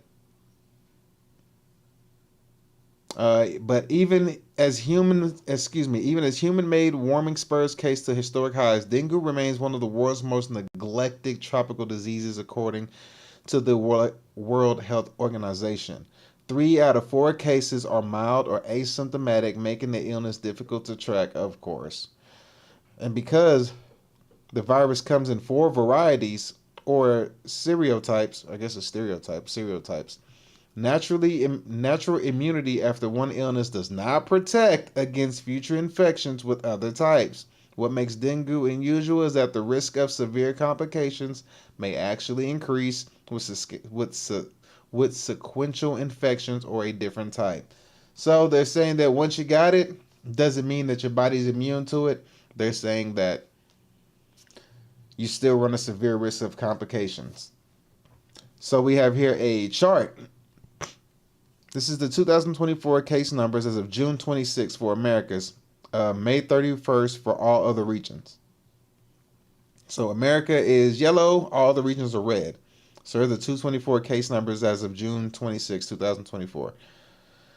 So we have millions of Americans, and then other regions, they're hitting not even the million mark, but Americans are hitting a bunch of millions. So this is okay, so we're going all the way back to 2014, all the way up to 2024. This is a 10-year fever. I don't ever recall hearing about this, but here we are. So we started 2024, we went up to 16, we dropped down in 2018, we went up significantly in 2019. So from 18 to 19, we went up significantly with this new so-called disease. 2020 it dropped, 2021 it dropped. And then ever since 2022, all the way up to 2024, we're from 3 million to 10 million. Exponentially, 3 times the growth in a matter of 3 years. That's insane. So here we go. Let's finish reading this up. There is no cure for the virus, but hey, guess what? I bet you I know somebody who's going to come up with a cure. Just saying. Let's continue the article. It says here, there is no cure for the virus, which in severe cases can lead to plasma leaking from veins, internal bleeding, organ failure, and in rare instances, death, of course. Unlike other illnesses, vaccination is complicated. Okay. All right, few options are available, and few people know about them. The only vaccine available in the U.S. is for children 9 to 16 years old who have already been infected with dengue. Those most vulnerable to hospitalizations, but it won't be available after 2026. The crisis in Puerto Rico is a warning sign for the rest of the U.S. It shows how quickly an outbreak can metastasize in communities with fragile infrastructure, underfunding health systems, and temperatures that get hotter with each passing year. Without drastic action to control the virus and slow climate change, research suggests some 2 billion additional people across the globe could be at risk for a dengue in the next 50 years. 2 billion, additional 2 billion. So in the next 50 years, so let's say in 2030 the population increases to 9 billion and 2 billion. So roughly that's almost 10 per. No, that's 20%. That'd be 20% of the population if there's 9 billion people on the planet, give or take. Yes. Do we have anything here? Let's see. It has been more than a decade since Puerto Rico saw its last dengue outbreak. Though the virus is endemic in the territory and typically recurs every 5 to 7 years, the cycle was interrupted by the emergence of Zika, a closely related virus that tore through the island in 2016 and gave some cross protection against dengue and the isolation measures necessitated by the coronavirus. Wow. But the return of global travel, especially Caribbean cruises, brought thousands of tourists who had been exposed to dengue elsewhere, introducing strains that have not been dominant in Puerto Rico. The virus spread swiftly through the population of susceptible people, reaching genesis in late May. The girl had been feverish for several days before she arrived at the hospital. Her doctor, named the doctor, pressed on the girl's fingertip and saw it looked longer than normal for the color beneath to return to pink. It pressed on the girl's fingertip and saw it took longer than normal for the color beneath to return to pink, a sign of dehydration. More concerning, the doctor noted she began vomiting and her count of blood platelets was low. Rivera admitted the girl to the hospital and amid signs her conditions was deteriorating. Genesis was one of 91 dengue cases reported in Puerto Rico that week, health department data show. Puerto Rico health officials are bracing for case counts to soar as the island heads into a hot and rainy season. By mid-June, the territory had reported more than 1,500 cases. At least 2 people have died. Sweltering and stormy is the preferred weather for Aedes aegypti, the mosquito that is the main vector for dengue in the Americas. It lays its eggs wherever there is standing water, in vent pipes of septic tanks, water meters, discarded tires, and broken flower pots. A single bottle cap filled with rainwater can hold more than 100 eggs. A medical geographer of the United States of Florida who specializes in insect-borne disease noted that. They're tenacious. They're pernicious. Really, they're just good at being everywhere. Its eating habits further bolster the bug's ability to wreak havoc. Unlike the mosquitoes that transmit malaria, which require only a single blood meal before laying their eggs, female Aedes aegypti are sippers. They behave like tiny vampires at a human buffet, flitting from person to person, potentially spreading the disease with each bite. In Puerto Rico, crowded urban areas, most families cannot afford air conditioning, so they keep cool by opening windows and doors, which lack screens to keep mosquitoes out. Yeah. All right, and then here's a chart. This model estimates and shows the countries where dengue main mosquito vectors is most likely to be found, and it's going to be your most southernmost region of the United States, mainly where it's mainly like hot and cold, hot and humid warm and humid. I would say that would be my best guess, or closest to the tropic would be the best way to say it. Yeah, so I'm not going to read the rest of this. This is a long thing to read, but I just thought that was interesting to read. I think that was something very interesting to kind of go over. Like I said, this is June 30th, 2024. This article just came out this morning. And yeah, we're in election year, and I'm pretty sure another pandemic is going to happen. We've already had one, and the first one, according to the higher ups, in my opinion, to them, you would have to say that was a success, and especially the aftershock of the pandemic. So if they do another one, reading what we just read, if dengue fever is the second pandemic, running from mosquitoes or being worried about mosquitoes, they clearly said right here. It clearly said it right here. Where is it? Right here, I'll highlight it. There is no cure for the virus. But in my opinion, they say right here, the only vaccine available in the U.S. is for children 9 to 16 who have already been infected with dengue. Those most vulnerable to hospitalization, but it won't be available after 2026. Interesting. Interesting. So we'll see how this play out and see what this happens in the future. I just want to bring that to your attention. So in case you ever wanted to hear about it, at least you know that you heard it here first, because I've never heard of it until now. I guess since I'm in live streams, I found this out to stumble across it, and it's good information to have.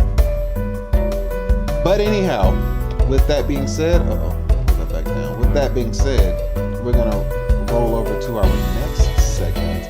No, we have to roll into the. Oh wait, no, not yet. We have one more thing. Oh no, we got a few more things actually before we roll into our next segment. Right here. All right, so we have this young gentleman right here. We're gonna go back into the economy. This young gentleman here, he speaks on in 2016, the U.S. dominance in the world stage will be over by 2030. U.S. Destruction Agenda, 4/12/2023. Article/video is on Twitter, is what he has posted on this video. And let's go ahead and let the young man clip and let's see what he has to say. Here we go. Oh, wait. Volume. Let's go. That the World Economic Forum predicted in 2016 that the United States' dominance in the world stage will be over by 2030. As most of us know, but very few of us want to accept, everything that we've seen over the past few years has been by design, with the World Economic Forum being a major player in these world events. And one of their predictions, or in other words, goals, is for the United States to lose dominance in the world stage.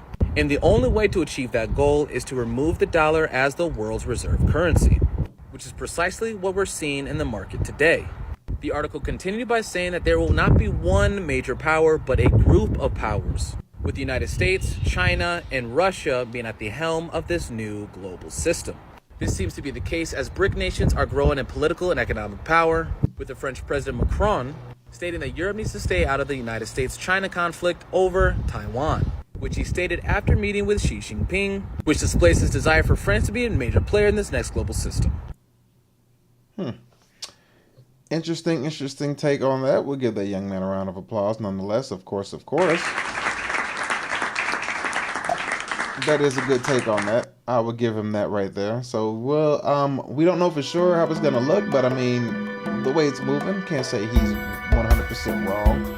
There is a good chance that that could be the case, because that new, that petrodollar deal with Saudi Arabia was allegedly not re-signed, but who knows what the real truth is, but that's what they say. So we don't know if it's true or not. We really don't. But to say that by 2030, it should no longer, the US dollar should no longer be the world leading currency, you can't really argue with it. You just kind of have to sit back and see how things are playing out. And if they keep hyperinflating the dollar, then I mean, like Venezuela 2.0, here we come. So, with that being said, one of the things that I would like to look into is something that we have the Green New Deal. And back in the 20s or 30s, we had the New Deal. And these two deals stemmed from, I guess you could say, capitalizing on a chaotic event. At least the New Deal was a situation capitalizing on a chaotic event. So I'm going to have this guy who's going to explain to you what the New Deal was or is, and then we're going to go into somebody else who's going to speak to you about the Green New Deal and kind of give a insight or a deeper look into how these two, I don't know what to call it, these two bills, I guess you call them bills, or these two scenarios pan out. So if you don't know what the New Deal is, I'm going to have this guy. He does a pretty good job of explaining what the New Deal is and where it came from and how it came about. So let's go ahead and pull this up. I'm going to let him speak on the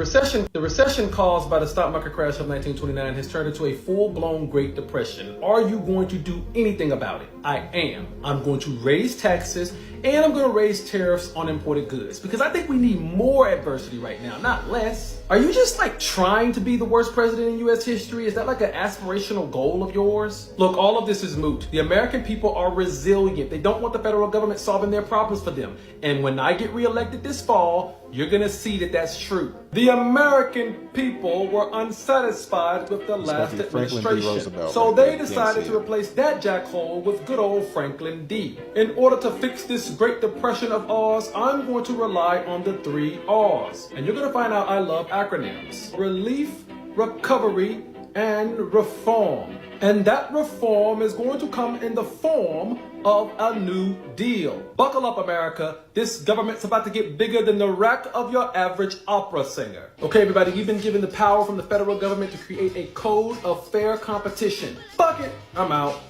Y'all got me fucked up. You government boys are telling me you're gonna buy all my chickens and you're gonna pay me just to not plant more crops this year? Cletus, round up these chickens. We know those other banks ran out of money, but you won't have to worry about that with us because we're backed by FDIC. That means the government will actually insure up to $2,500 that you put in this bank. Sounds good to me, but can I get some of that gold y'all was handing out for Federal Reserve notes? No, it's actually illegal for private citizens to own gold now. Fucking gold standard. Y'all in here trading stocks? Yeah? I'm watching you guys. Don't fuck this shit up this time. Hey, unemployed losers. Get in, fucker. We're going to build a bridge. You're telling me the government wants to give my company a shit ton of money to build stuff all over the country? I'm cool with that and all, but are you those same guys who was pulling unemployed idiots off the streets to build bridges and shit? No, that's the WPA. We're the PWA. Okay, y'all really have to figure out a better naming system because all these acronyms are getting confusing. The fuck are you doing? Mr. President, you can't say fuck on the radio. Oh, shit. You can't say that word either. Unconstitutional, unconstitutional, very fucking unconstitutional. The Supreme Court is full of a bunch of demented old jugheads who don't even know what goddamn day of the week it is. So give me the power to put one new Supreme Court justice for every 70-year-old fart that's on the court now. Not in a million fucking years. And after all of that, how is the economy looking, boys? Well, the economy was doing a little better for a few years there, but we just entered a new recession and we never really got out of the last one. Son of a fuck, what do I have to do to get us out of this recession? I don't know, sir, but you might want to take a look at these film reels from Germany because their leader, he's a little, well... 9! Yeah, that guy's gonna be a problem. The recession... Everyone give a round of applause on that one. That was a good explanation. I'll give it to him on that one. That was good. That was good. For sure. Yeah, he's basically just gave you a great breakdown on when the government came in and it got bigger than it's ever been and how they basically came in and... How do you say it? They basically came in and incentivized people to do their bidding. Whatever they wanted them to do, they would pay them to do what they wanted them to do. So, for example, how he went to the how the one alphabet agency went to the farmer and said, "I'm going to pay you to not grow crops," and he said, "Hey, round up these chickens." He's like, "Well, if I'm going to get paid not to grow crops, then why am I going to grow crops?" So they went over to all these different so these government alphabet agencies went over to all of these privately owned establishments and turned them into corporation ran establishments. So then they came in and then the government became a lot more bigger and then the country became way more dependent on the government, which is the New Deal. That was the original one that was, well, not the original, but that was the one that was put in place back in 1932, whatever area that was in, right around the Great Depression time. So that's what he's explaining to you, how that went down and how the government grew an exuberant amount of power from that situation. So if you're wondering how the government got so powerful, it used that opportunity to basically grow its powers by incentivizing and paying people to do their bidding that was in the long run going to be very detrimental for citizens, but very, very beneficial for governments. So shout out to him once again for him explaining that. That was a very good explanation. So shout out to him and how he did that. I like that a lot. So then you had the New Deal that was around the Great Depression era. So then now you see today what's going on is now you have something else going on, and this is called the, well, hold on, let me pull this down. So now you have a new deal going on that everybody's looking into and thinking it's the greatest thing since sliced bread. And this is going to be the Green New Deal. Now, always remember this, okay? In the New Deal, one thing that we did realize, that we did understand, and you couldn't ignore, who benefited from the New Deal. Because remember, that one person asked, he said, hey, can I get some of those gold bars that y'all were promising people? He said, no, it's illegal for private people to have gold bars. You know what I mean? Like, it's illegal all of a sudden to have gold bars. I think that's what he said. Let me double check myself. That shit's about the stock market crash in 1929. Let's go back to it. Got a better naming system, because all these acronyms are getting confused. Stuff all over the country. Cletus, round up these chicks, because we're backed by FBI. Yeah, so right here is where he said it. So this is the Federal Deposit Insurance Corporation who's talking to him, which is a new company that was brought in by the New Deal, who's basically telling him that they're backing up their money in the bank. See, that means the government will actually insure up to $2,500 that you put in this bank. Sounds good to me, but can I get some of that gold y'all was handing out for Federal Reserve notes? No. See, he wanted some gold that you were handing out for Federal Reserve notes. He told him no to the gold. No, the Gold Reserve Act. He said no. It's actually illegal for private citizens to own gold now. Fucking gold. It's illegal for private citizens to own gold. In other words, you now need to use our currency. So pay attention to who benefited from this first thing that we watched called the New Deal. And you want to, I mean, if you want to dive deeper into it, you have to ask yourself what was the original deal. But I'm not going there. So this is the New Deal that was put in place. And that's when all the alphabet agencies came into play. Because if you notice, they were going through different alphabet agencies after alphabet agencies after alphabet agencies. So when the New Deal got put in place, okay, everybody, you've been given the power from the federal government. You got the NRA, the National Recovery Administration. Create a code of fair competition. Fuck it, I'm out. See what he said? You've been given the power from average opera singer. Okay, everybody, you've been given the power from the federal government to create a code of fair competition. So you're given the power from the federal government to create a code of fair competition, the National Recovery Administration. And then you got Henry Ford who says, a code of fair competition. Henry Ford. Fuck it, I'm out. Y'all got me fucked up. You government boys are telling me now you got the Agricultural Adjustment Administration, also known as the AAA. And he says that they're going to private people and they're saying this to them. Me fucked up. You government boys are telling me you're gonna buy all my chickens and you're gonna pay me just to not plant more crops this year? Cletus, round up. So they're gonna buy all his chickens and then pay him not to grow crops. So they bought all of his chickens and paid him not to grow crops, and they bought his land. So now they get to grow on the land. So then when they start growing on the land, now they got control of the food. Right? So now we see that they have control over the land and the food and the crops. That's one. We know those other banks. Now you got the Federal Deposit Insurance Corporation, FDIC, who insures your money in the bank up to $200 to $250,000 now. But in this one, when they first started, I think it's $2,500. Ran out of money, but you won't have to worry about that. Banks round up these chickens. We know those other banks ran out of money, but you won't have to worry about that with us because we're backed by FDIC. That means the government will actually insure up to $2,500 that you put in this bank.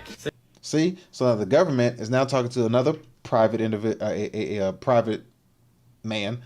And he's like, cool. I mean, but can I get some of those gold bars that y'all were handing out instead of the Federal Reserve notes? Because he actually wanted money. They were like, no, you take our currency. Sounds good to me. But can I get some of that gold y'all was handing out for Federal Reserve notes? No, it's actually illegal for private citizens to own gold now. See? So it's like, no, you can't have actual money. We want you to use our currency, the Gold Reserve Act. Fucking gold standard. Y'all in here trading stocks. All right, so now we just seen them go for First, they went for the food. Then they went to the bank and changed over their money to currency. And now they're going to the SEC, the Securities and Exchange Commission, and they're checking over the stocks. And he's like, hey, y'all over there checking stocks? Yeah, I'm watching you guys. Don't fuck this shit up this time. Hey, unemployed losers. So now you got the Work in Progress Administration, the WPA. He said, hey, you unemployed losers. That's the government talking. Fuck this shit up this time. Hey, unemployed losers. Get in, fucker. We're going to build a bridge. You're telling me the government wants to give my company a shit ton of money? Now you got the PWA, Public Works Administration. Always remember that when you hear the word public means government. So Government Works Administration. Understand that. So you had the Works Progress Administration, who is putting them to work to go build stuff for Works Progress Administration. So they're giving them a job to go work. Get in, fucker. We're going to build a bridge. In other words, about to tax the shit out of them. You're telling you me got the the government PWA, which is Public Works Administration. Give my company a shit ton of money to build stuff all over the country? I'm cool with that and all. But are you those same guys who was pulling unemployed idiots off the streets to build bridges and shit? No, that's the WPA. Bridges and same guys So all now- over the country wants to give we're going to build a bridge. You're telling me the government wants to give my company a shit ton of money to build stuff all over the country? I'm cool. So the government's now giving businesses debt to build stuff all over the country. Cool with that and all. But are you those same guys who was pulling unemployed idiots off the streets to build bridges and shit? No, that's the WPA. We're the PWA. Okay, y'all really have to figure out a better naming system because all these acronyms are getting confusing. Mr. President, you can't say fuck on the radio. Federal Communications Commission. You can't say that word either. Unconstitutional.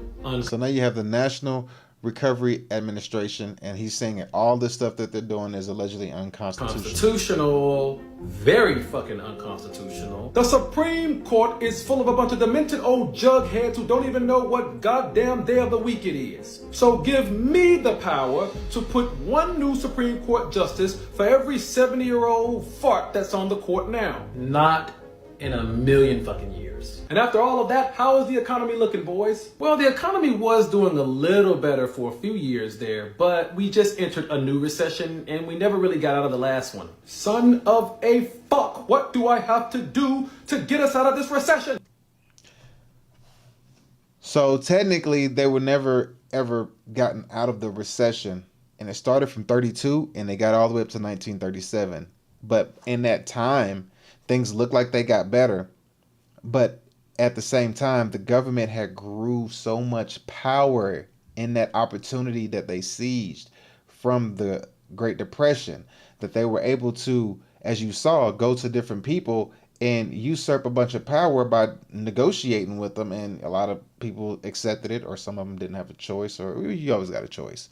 But as you saw, they were able to take over and make the government stronger than what it was with this New Deal. They took away the gold and gave them currency. They took all their food and land and said that they'll pay them not to grow crops. They gave them currency to run businesses, basically gave them debt to, build businesses and grow businesses. Because if you're using their currency for the business, then technically they own the business. So now the government grew its power in that Great Depression opportunity. That's the New Deal. That's what we have right there. So then we slide over to today, or what's right around the corner, and that's the New Deal. So now we have this new one that's coming up. So now we have this new one coming up, and this one is called the Green New Deal. This is called the Green New Deal. So the New Deal was put in place because of the Great Depression and gave government extreme absorption of power over the people. And the government benefited from its things. So now we look at today's time, and now we look at the Green New Deal. Let's see what this is. Pay attention. Pay attention to the words. Here we go. Let them cook. A Green New Deal could turn the climate crisis into an opportunity, one that both addresses the climate emergency and creates a fairer and more equitable society. Create green jobs. Investing in renewable energy could create millions of family-sustaining union jobs and build the infrastructure we need for marginalized communities to access clean water and air. The transition to a renewable energy-powered economy can add 550,000 jobs each year, while saving the U.S. economy $78 billion through 2050. Scientists tell us we have 10 years left to dramatically reduce emissions.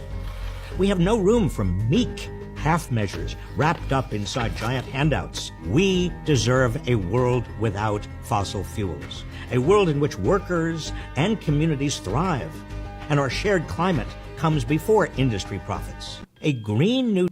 Okay, so nothing comes before industry profits. That was a lie. I'm just gonna say that straight up front. That last words comes before industry profits. That's a bunch of bullshit. Nothing comes before profits. Everybody knows that. So pay attention to the wordings that he used. Okay, so he said the Green New Deal could turn the climate crisis into an opportunity. Of course, opportunities for who though? And just look at the wording and see how he packages it up.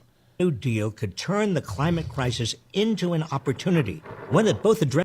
And this is also if you're one of the climate change people who believe in the whole climate change and all that good stuff. But let's just listen and learn. Addresses the climate emergency and creates a fairer and more equitable society. Okay, so fair and equitable society. I mean, there's really no such thing as fair and equitable. For who? Who is it going to be equitable for? Because at the New Deal, the original New Deal, it seemed like the New Deal was fair and equitable for the government, who grew an immense amount of power from it. So now we got the Green New Deal. Who is it referring to? Pay attention. Create green jobs. Investing in renewable energy could create millions of family-sustaining union jobs and build the infrastructure we need for marginalized communities to access clean water and air. Family-sustaining. Pay attention to what he said. Create green jobs. Okay, cool. Investing in renewable energy could create millions of family-sustaining union jobs. Okay, cool. Who's investing in renewable energies? Who? Who has the money to invest in renewable energies? And if you do invest in these renewable energies and it does create millions of family-sustaining union jobs and it builds the infrastructure that we need for marginalized communities to access clean water and air, who benefits from that investment? That's how you got to look at it, my humble opinion. Clean water and air. So if you're getting clean water and air, cool, whatever. I mean, are we really going to get clean water and air? And if we do get clean water and air, the question you always got to ask yourself is, at what cost? Because ain't no such thing as free. Yeah, they put on a bunch of jobs for people, but then again, like, who are the jobs for? Because last time I checked, which we're going to go into next, AI about to have a bunch of these jobs. But let's keep going. Transition to a renewable energy-powered economy can add 550,000 jobs each year. For who? Who is going to get the jobs? Because if you create these new jobs, right, you already know that the industries, the business, the corporations, they're not going to allow all these new jobs that they create. They're not going to allow people to come in and cut in on those profits immensely. You know, and especially if the cost of living is going up, people are going to want a certain amount of pay for these new jobs because you have to survive. It's just common sense. Who could you pay, or who could you give the jobs to run your new businesses that are going to be had? I'm going to put my finger on AI. That's my opinion. That's the way I look at it. I could be right, I could be wrong, but this is how I look at it. Because then if you have renewable energy, well then what exactly is renewable energy? Let's ask that question. What is renewable energy? Energy from a source that is not depleted when used, such as wind or solar power. Okay, cool. So if the source is wind or solar powered, renewable energy is energy derived from natural sources that are replenished at a higher rate than that are consumed. Sunlight and wind, for example, are such sources that are constantly being replenished. Okay. What is renewable energy used for? Renewable energy comes from unlimited natural replenished resources such as sun, tides, and wind. Renewable energy can be used for electricity generation, space and water heating and cooling, and transportation. Non-renewable energy, in contrast, comes from finite sources such as coal, natural gas, and oil. Okay, cool. So, with that being said, it seems like it's a better deal to propel technology forward. You know what I mean?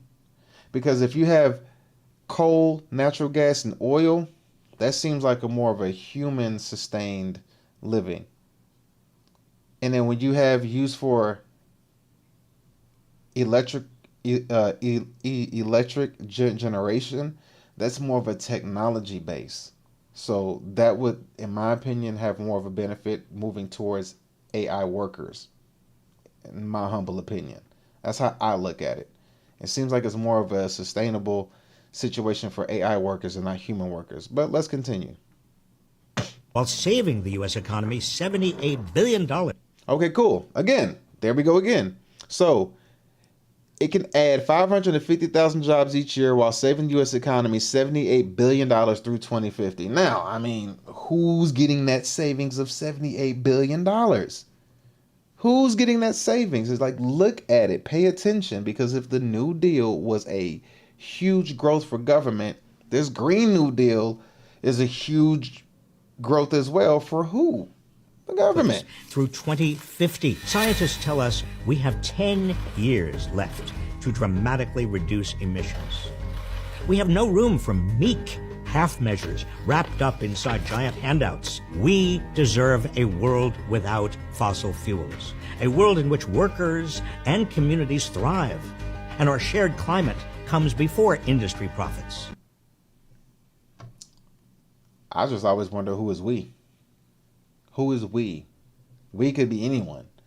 Because, I mean, I'm pretty sure he doesn't live in the same class that most people live in. You know what I mean? There's a different class. What class is he in? And when he says we, what class of people is he talking about? You know? That's just me. That's my take on it and how I look at it. And then I found this right here. It says the names refer to, when speaking on the New Deal and the Green New Deal, the name refers to the New Deal, a set of reforms and public works projects undertaken by President Franklin D. Roosevelt in 1933 and 35 in response to the Great Depression in the United States. So that right there was in response to the Great Depression of the United States in 1933 to 35. And then like another depression hit in 1937. The Green New Deal combines Roosevelt's economic approach with modern ideas such as renewable energy and resource efficiency. Now, if the New Deal was a set of reforms in public works projected under FDR in 1933 to 35 in response to the Great Depression, what is the Green New Deal in response to? It's in response to what? They're saying climate change. That's what they're saying. But it's like this climate change and this this super recession that we're headed towards are like hand in hand. You know what I mean? Like,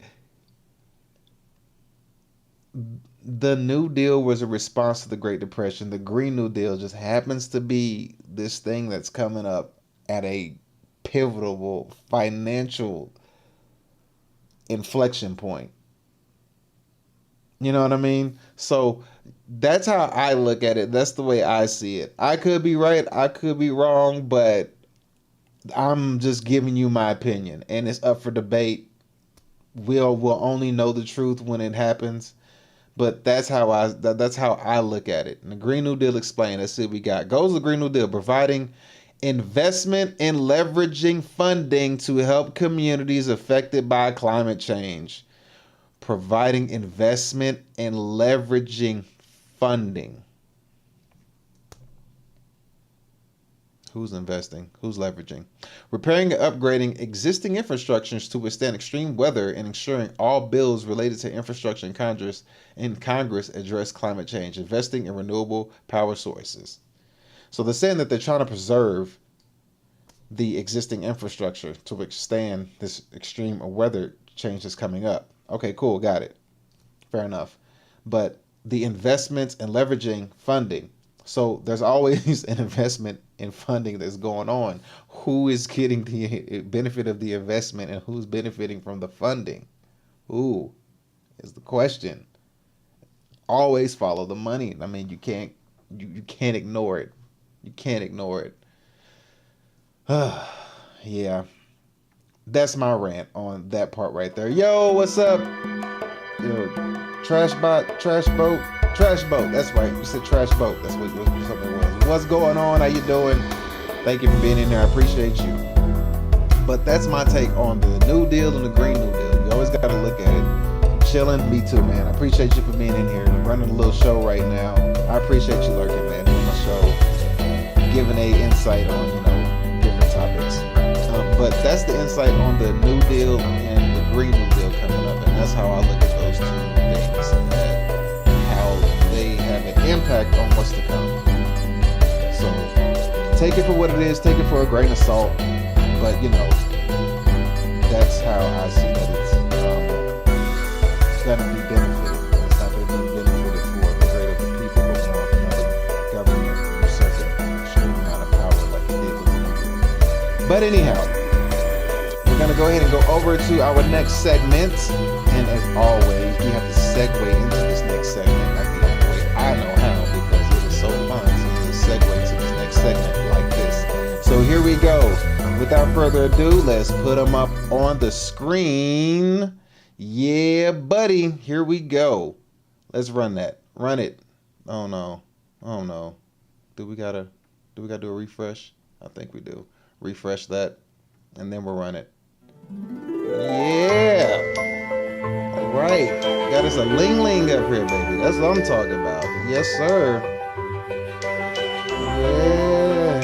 Yeah. All right. Let's run ling one more time. All right. Yeah, buddy. Do you see what I see? Cause I'll see it. All right. Look at. Hold on. We have to pause it on that. There we go. Pause. There we go. Yes, sir. That's what I'm talking about. Yeah. Now we have another one here. We're gonna have to pull this one up. Let's go ahead and take a look at this one. Do you see what I see? All right. Let's run it and let her talk it out. Here we go. Which actually came with sunglasses, and I threw the sunglasses out because they were really ugly. I also hate this thing. It covers the patches, so I don't get the point. So we're gonna ditch this one. I'm an astronaut. I'm out of this world. Nice. This is the astronaut one. I give this one an 8 out of 10, I think. This is 10, also loose here, so I feel like it's not really doing anything. So because of that, wish it was tighter. Yeah. It's also again talk to me. A cover turn all the way. Oh yes, there we on. go. There we go. Yes, start it around. I don't like how it fits my waist, but I do think since it fits your waist just fine. Here, yes, it does. Look nice, kind of pushes them up, which I'm into. The little patches are cute, so I like those. I'm not looking at the patch. Lady. You can go for that. No. Not me though. There we go. A little lower. Maybe not that low. Yeah. Don't. It's really uncomfortable on my arms though. It's really loud. When you move. It's okay. It can be loud. It's fine. Which I don't like. No worries. You good. Don't you worry. All right. Okay. Now, there is a reason why I put those up on there. And this is the reason why I put those other two on there. And we're going to show you how right now. AI has now solved human loneliness. And candy AI seems to be Here we go. So we put those up there for this reason.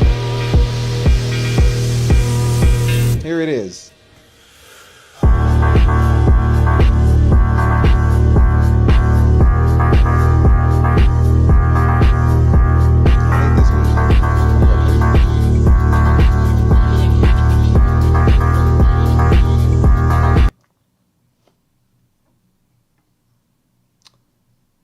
as you can see. One is real and one is AI. It's the real one over here. It's the AI over here. Yeah, buddy. So as you can see, what we just looked at with both of the videos that you just seen with the two previous ladies. So for example, oh crap, where did it go? Oh man, did I miss it? Here we go. So we got that one. Oh no, I lost the other two. Where'd they go? Where'd they go? No. Well, anyway, I lost them. Sorry. However, those other two videos. Oh, there it goes right there. So this video right here, this is not a real woman. This is an AI generated woman. She is not real. She's not real at all. That's a straight AI bot right there. 100% fake. And then the other one that I had up here, the one that was trying on the clothes, believe it or not, AI generated. She is not real. This whole video is a fake AI woman. Which actually came with sunglasses, and I threw the sunglasses out because they were really ugly. I also hate this thing. This is not a real woman. This is straight AI. So we're gonna ditch this one. I'm an astronaut. If you stare at her eyes, you can kind of see the AI glitches This is the a little astronaut bit. one. I give this one an 8 out of 10, I think. This is also like loose here, so I feel like it's not really doing anything. So because of that, I wish it was tighter. It's also, again, like a covering bottom. I'm just trying to make it not. So I also wish it was a thong. I don't like how it fits my waist, but I do think since it's the zip and it's tight here, let's make the boobs The mouth nice, kind of pushes slightly them up. doesn't match as well when she's Patches talking. are cute, so I like those. But this is AI. This whole thing. Go for that. She's straight AI, not real. Every bit of her is fake. Nothing real about her. So that's why I show that. And then you had the, oh crap, am I able to get it back? Yeah. Then we have this video right here where it shows you the AI render images. You got the AI, you got the real woman, you got the AI over here. Look at this. Now if you look at it closely, you'll be able to tell a little bit better, but hell, even she's another AI. But those two other women that I showed, they were both AI. They were both AI. And to give you a little bit more deeper understanding, here's a guy who has actually found something that on your free time, you can go right on the internet right now, type this in and have fun with this yourself, because I've actually done this. I've actually found, not this one, but I found a different one, but I also looked into this one as well. And you can do this AI like rendering of your own AI candy or your AI people. You can create them. You can type in what you want them to wear, what they look like, and then hit render and it'll make the image of the person for you. Now, as far as turning that image into a live video from what we've seen those other ladies do, I haven't figured that part out yet, but I'm just telling you how easy this is and how far we've come and how good it looks. New AI tools Candy AI. Guess what? AI has now solved human loneliness, and Candy AI seems to be cracking it with more than 1 million users in less than 3 months. Let's dive into the world of Candy AI and see what's key to their success. AI companions are here. I haven't covered any yet, but I am committed to covering everything AI. I'm going to keep this one safe for work though. Let's try it out. Features: they give you full ability to create and personalize a virtual companion, tailoring their appearance and personality traits. Just go to create a new AI, customize it however you want, select personality, voice, occupation, everything, then click to bring my AI to life. How does the interaction work? You can chat, play games, or even learn together. They even send pictures and voice, which is crazy. You can talk to existing AI characters, but it has premium plans starting at $12.99 per month to use the custom. What do you all think? Is this the future of companionship? Will this solve loneliness? If you want to sign up, go to candy.ai. And if you enjoyed the video, like and follow for more AI. Guess what? Yep, so there it is right there. Candy AI is one of the ways you can sit down and make you a AI person, male, female, or the hell, who knows what other thing you can make. Him, they, them, their, and she, it, they, can, we, whatever you want to call them. But Candy AI is how you can make your own AI images of humans, like how they have AI influencers. This is one of them. There's a bunch more. It's not just Candy AI. They have different ones. And I found some and I've sat down and played with it. And then you pay the subscription base to go deeper into how to make these influencer types. Now, I don't know how to make the video version, how we saw those other two women that I had pulled up on here. Those other two AI women who were walking the walkway and the one that was talking, like that was crazy. I don't know how to do the video version of it yet, but as far as the picture version, I know how to do that. When you're able to do the video version, like the catwalk or the one who was trying on clothes and she was sitting there talking, I mean, you would have never known. You would never, ever, ever, ever known or had a clue as to that was an AI. You would have never known. So just be on the lookout at how far AI has come and the craziness that it's able to do. You know, and these are just render arts right here. But just be on the lookout of how far AI has come and what it's able to do. Now, the next thing I want to show you here is going to be, what is it? Is it this one? Or is it this one? Is this right here. So aside from AI and what AI can do, I should pull that down, whatever. I'll pull it up right here since we're already on it. Is this. So we got this right here. And this shows right here, Amazon deployed over 750,000 robots, replaces 100,000 humans. So let's go ahead and roll this footage real quick.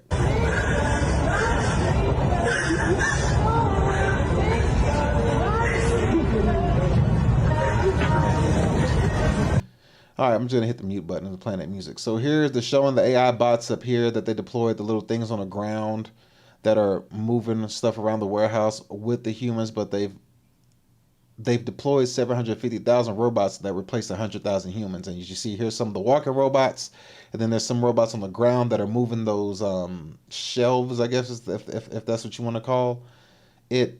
So they have that going on. So you're seeing how this AI is slowly but surely taking over and is being integrated into our world, as well as the social media part of it, where you can't even tell the difference between a real person and an AI. Because, I mean, I know it was pretty trippy when you saw that one girl who was literally trying on clothes and she was talking to you about what it looks like when she's trying on clothes. That's crazy. I mean, but it is what it is, and that's where we're at right now. Now, this next one, this is from 60 Minutes, the news channel, and they're going to speak on this new robot that they have that they're putting together. Let me pull this one up. So you got this new robot, don't know the name of it or whatever, but, oh crap, be quiet. There we go. Get that quiet. So we got this new robot. I don't know the name of it. This is on 60 Robots to say this humanoid robot can walk and seems to reason. Don't know the name of this one, but this was made by NVIDIA, the computer chip people.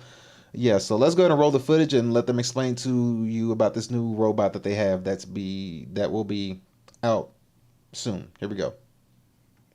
Look at his answer to labor shortages. An NVIDIA GPU-driven prototype called Figure 1. I think what's been really extraordinary is the pace of progress we've made in 21 months. From zero to this in 21 months. Zero to this, yeah. We were walking this robot in under a year since I incorporated the company. Could you do this without NVIDIA's technology? We think they're arguably the best in the world at this. I don't know if this would be possible without them. I'm here to assist with tasks as requested. We were amazed that Figure 1 is not just walking, but seemed to reason. Hand me something healthy. On it.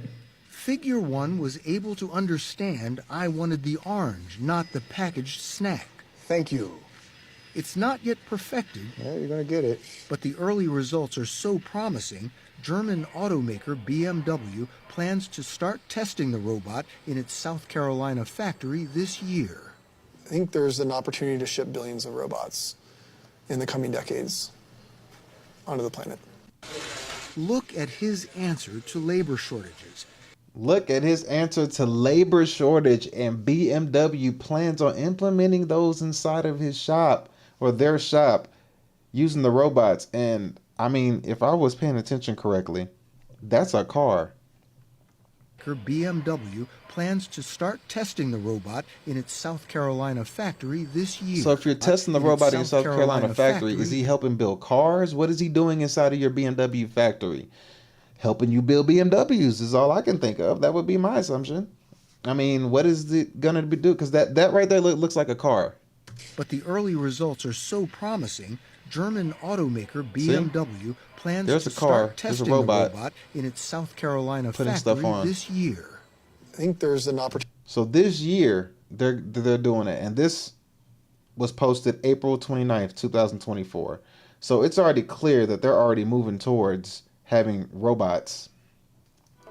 And this one was called Figure 1. So they're already using robots to replace human jobs, factories and stuff like that, which is the best. I mean, I'm gonna agree, it's the best place to start to have robots is in factory work. That would be the best place because it's a big old open space, a big old warehouse, you know, and what better way to test out the movement, the structure, the organization, the lifting, the picking up, the sitting down, the lifting, the walking, all that stuff is the best place is to test it is in a factory warehouse. I mean, it really is. So they're already getting ready to implement those in.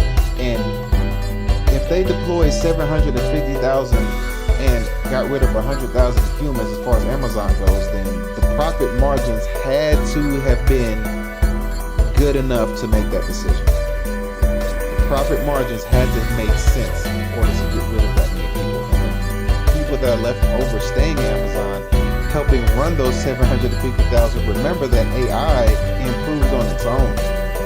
It improves itself.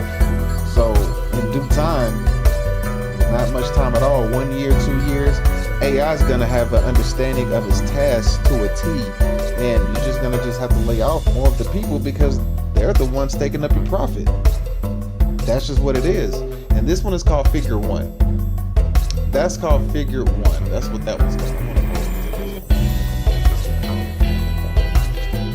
But the next one that I have for us is going to be another Figure 1. So this is going to show Figure 1 in action, basically serving someone, and yeah. So let me go ahead and just roll the footage for you, and we'll take a look at how Figure 1 is serving someone a cup of coffee. Here we go.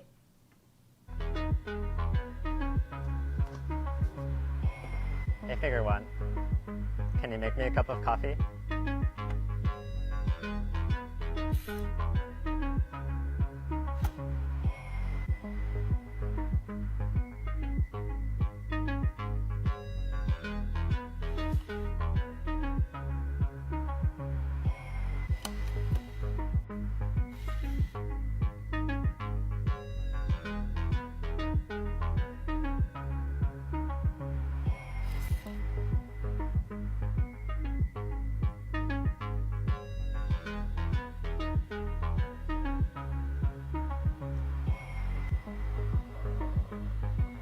Thanks.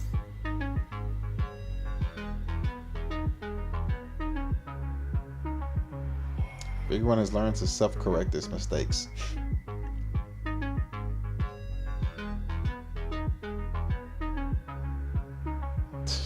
That's wild. That's crazy. It corrected its mistakes. It noticed that it made an error in just putting the coffee inside of the Keurig, and then adjusted it to make sure it fit. And it didn't stop until it actually fit. So that's Figure 1, and that's the new, well, not new, but that's the robot that is probably going to be coming out sooner than anything. So the next one I want to show you is AI, and we have, well, not the new one, but the next one is I guess you can call this OpenAI as well, because this is OpenAI Figure 1. But this one is going to show you an AI to AI conversation that they're having. Two people took their phones and put them next to each other and let them talk to each other. Because you know the OpenAI ChatGPT 4.0, where you can actually speak to it and it talks back to you, and they showed the video where you can like tutor someone with it. Well, what they did was they put their two phones together and they let AI speak to each other. And this is the conversation that AI had with AI. So check this out. This is really interesting. Hello?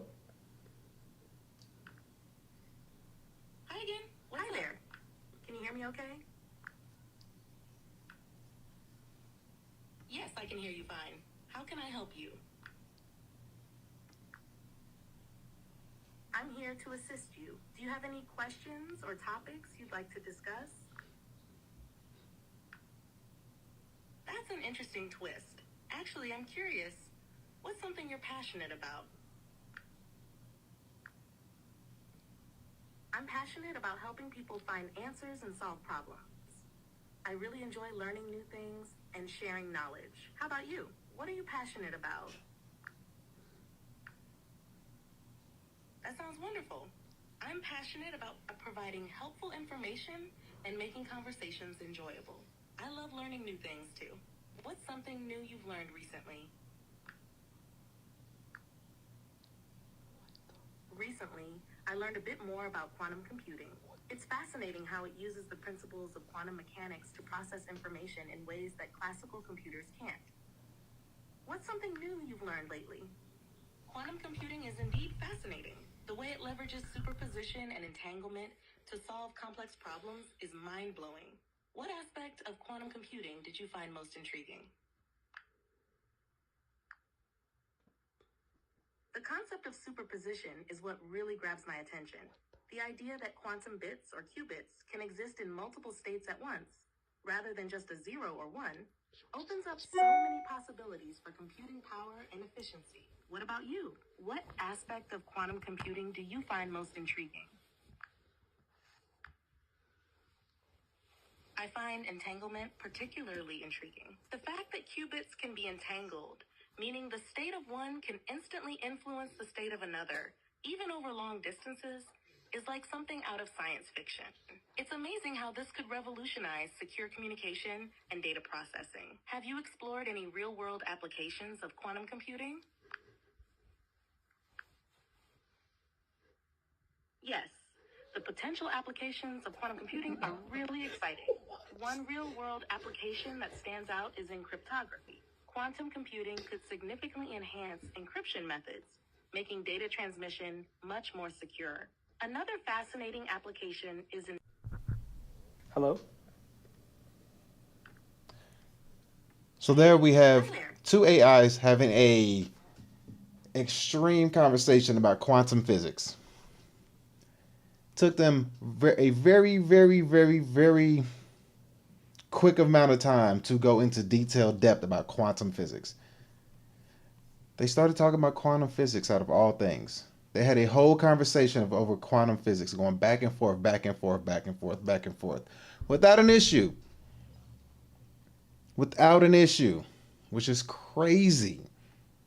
To have AI sitting here having a conversation and then their topic of discussion is quantum physics. Like, really? Really? I mean, it's over. It's a wrap. You know, we cooked.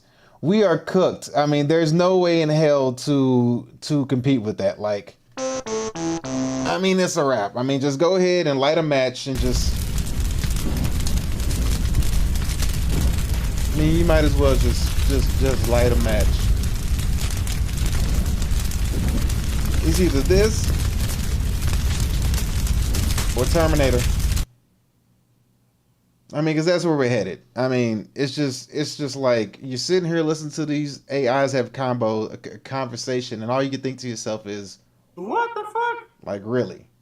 Like, really? All you can think to yourself is, "What the fuck?" Okie dokie. They're having a conversation, and the conversation is so freaking intelligent that you can't even comprehend what they're talking about. And this is their first time having a conversation with each other. At least that's what we know. Yeah, so I mean, that's AI getting ready to, or you're just showing the extent of which how AI is rapidly improving. On another note, there's another video clip that we have, and this is a video clip of showing AI basically making videos. So these are AI rendered videos, and there's a new software, software I should call it or whatever, that is out that's making, I mean, it's making movie quality videos, and every single thing in it is AI. So you're not gonna need, movie stars, you're not gonna need actors, actresses, you ain't gonna need none of that. So a best way to say it is nobody is safe from this.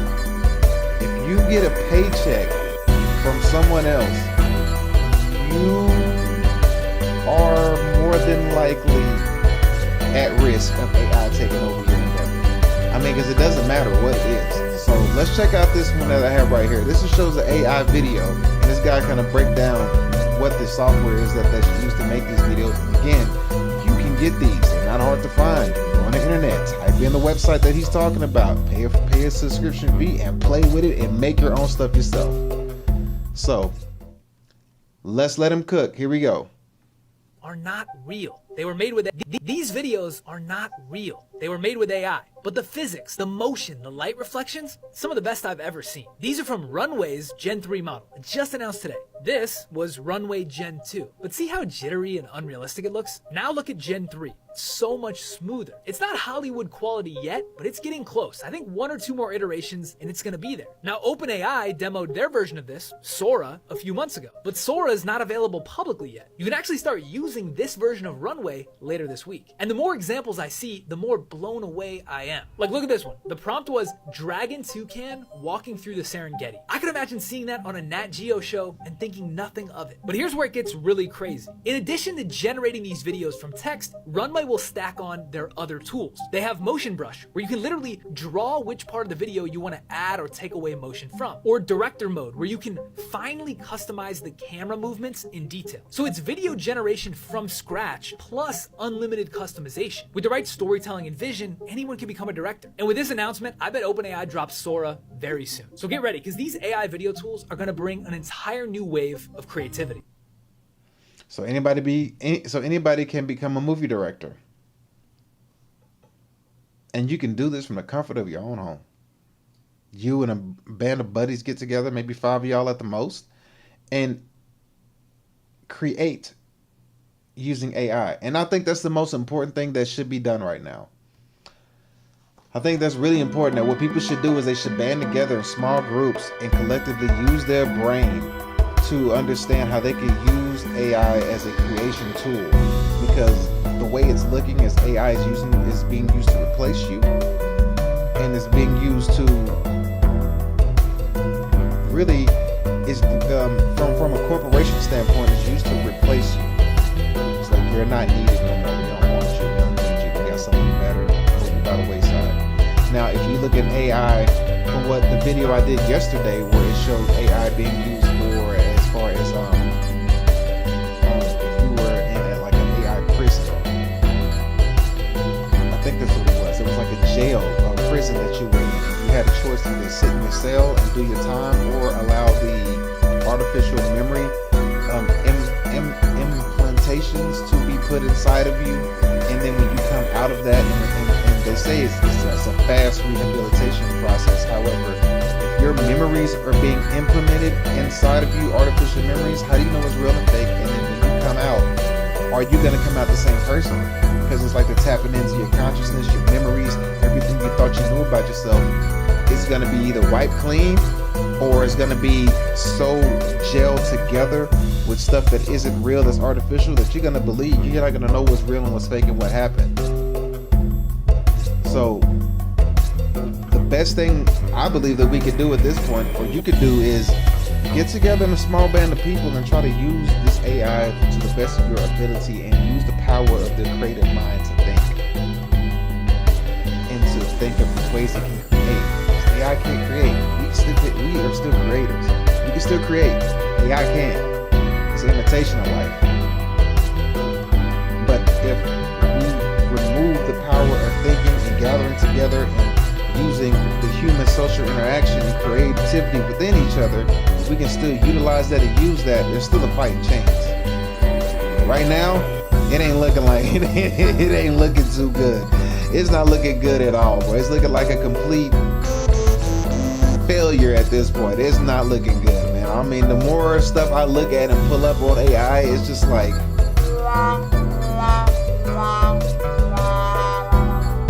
everything that I look at. I mean, like I said, you can use it for your benefit, or it'll be towards your detriment. Choice is yours. But one of the main things is people have to learn how to band together and use the power of creativity within each other to use the stuff for your benefits. Because if not, man, it is a wrap. It is a wrap. It's donezo. And looking at the women that I had, like those IG, the runway models and the girl who was trying on clothes, you couldn't tell if that was an AI person or not. Which then I'm gonna segue in over to this. So here's another one of those. So here's another one of those things that he was talking about. So remember, he was talking about, that guy was talking about making videos. That one was called Runway Gen 3 is what that was called. He also said there's another one OpenAI has called Sora. Well, here's Sora in action, and you can put together a prompt of what you want Sora to do, and when you put the prompt together, it'll bring the video to life. So let me pull up for you. Let me show you what I'm talking about. All right, so here it is. So here's the video. So OpenAI Sora is insane is what it says. So the prompt is what you put in. So you put in an extremely handsome, wealthy, intelligent, 6'4" young man walking down a rainy street, nonchalant style. You put the prompt in, hit generate, and then it'll generate that video for you. And then this is what AI comes up with, and this is what the video looks like. So let's roll the footage.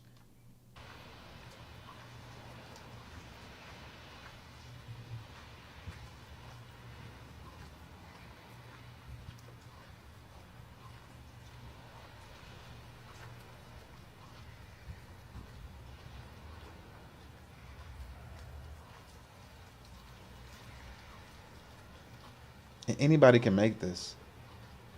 Anybody can.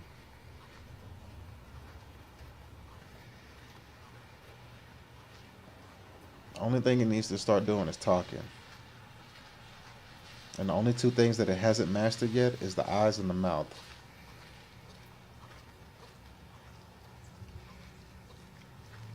And give this another year or two, you won't know the difference. So social media will be a complete blurred line. How will you know what's real on social media and what's not? I'm going to pull up this other one too. This was also made on Sora as well.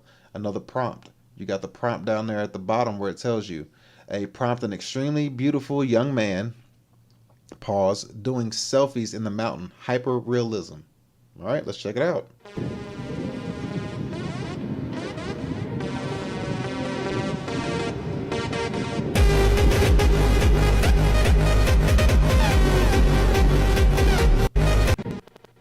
Turn this music off. But look, if you look at this with no music, just look at the video. Can you tell that this is AI generated? You would really believe that this is someone. You would never know. Put this on social media and some guy's talking about, hey, I'm here in the mountains of yada yada whoop de whoop. And you would look at his whole social media page and see stuff like this and you would think it's real.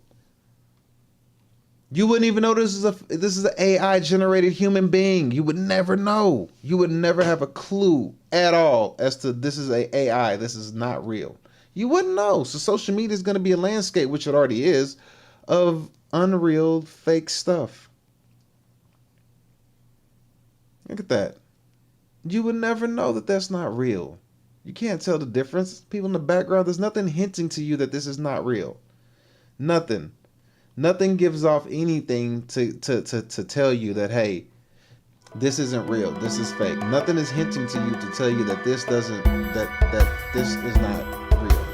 I mean, you really won't ever know. So now I want to go over into the next part of AI. We're almost done here. We're almost finished. Close all this stuff down so we can run smoothly. So the next one I want to run into is this right here. So this guy, he's speaking on Tesla. Tesla has these new robots out. I forget their name. But Tesla has these robots out that they've been putting on the market. He's going to show you the function and how they work and how they move and how good that they're doing right now and how far along they are with these new Tesla robots. So let's go ahead and pull him up. I'm going to let him speak about it. Let him cook this one up. All right, so here we go. So this is the robot right here. Now, I don't know if you've seen any movies, but this looks awfully familiar to a particular movie that came out some years ago. But let's go ahead and go. Let's go. So believe it or not, this isn't CGI. This is Tesla's Gen 2 Optimus robot, and it's like real-life science fiction. Yesterday, Tesla uploaded this new video showing off the robot's improvements, featuring Tesla-designed actuators and sensors, allowing for faster and more capable hands, a 30% walk speed boost, a 2 D.E.F articulated neck, and much more. They've also shed some weight, which I would assume will help when it comes to battery life. They've improved the robot's ability to balance and get around. But for me, it's the way that it's now using its hands, with tactile sensing on all of its fingers, and its ability to sense and handle even the most delicate of objects, as seen here with the egg. The AI is real. Now, according to Tesla, the plan is to create a general-purpose autonomous humanoid robot capable of performing unsafe, repetitive, or boring tasks. I think it's safe to assume that Tesla will be testing Optimus extensively on the Tesla assembly lines, and as exciting as I think this technology is, I'd be lying if I didn't say it was a little scary too, especially when you consider the rate at which this thing's improving. So believe it or not, this isn't CGI. This is Tesla's Gen 2 Optimus robot, and it's like real-life science fiction.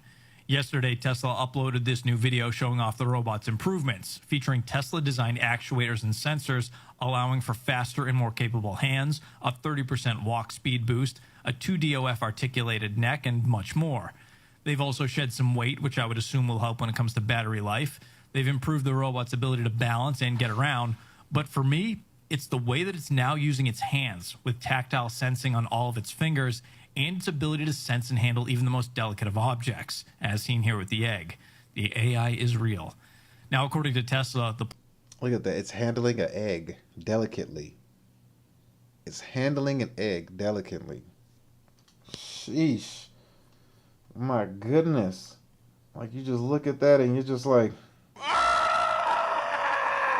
wow.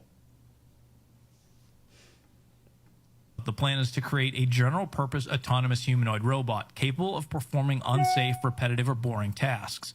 Capable of performing unsafe, repetitive, or boring tasks. Unsafe, repetitive, or boring tasks. Think of jobs that are unsafe, repetitive, or boring. That's what it's going to be capable of doing. I think it's safe to assume that Tesla will be testing Optimus extensively on the Tesla assembly lines, and as exciting as it's going to be on the Tesla assembly lines here soon. So of course you saw that coming, but like, it's here. It's already here. It's already here. And to make matters, I don't want to say worse. I'm not going to say worse because I don't really look at it in a doom and gloom perspective or nothing like that. But what I will say is, to make it a reality. To make it a reality, we got this right here. Check this out. Check out this reality right here. So we got this. See that little girl right there? They're at the Tesla shop, dealership, whatever the hell you want to call it. And here it goes. We're here at Tesla, and we have the Tesla bot, which is this for sale? Tesla bot, aka Optimus, is a humanoid robot designed to complete jobs that are repetitive, boring, or dangerous for humans. The bot's design was inspired by the human form, so it can use human tools, carry objects for work in factories. It uses the same AI technology as Tesla vehicles, allowing it to navigate the world safely and efficiently. Damn. I cannot believe I am living through this time. This is absolutely insane. Optimus. Happy birthday? I don't know. Yeah, gotta go to college for that, for sure. You're gonna do great. So it's already in your Tesla shop. It's already in your Tesla shop is what I'm saying. Look at that. And to even make matters even more crazy, look at the Striker similarity. If you know what movie this is, look at the Tesla bot and look at iRobot. There's striking similarities. The only difference is the faces have a different look to it, and I guess they only did that for the sake of the movie. But they look just about the same. And this is the beginning aspect of it. Remember, in this movie, these were the latest versions of robots in the movie. So, you know, these were like the more advanced versions, you know what I mean? Because you have different ones. Because remember, the old ones, the new ones were destroying the old ones close to the end of the movie because they were taking over everything.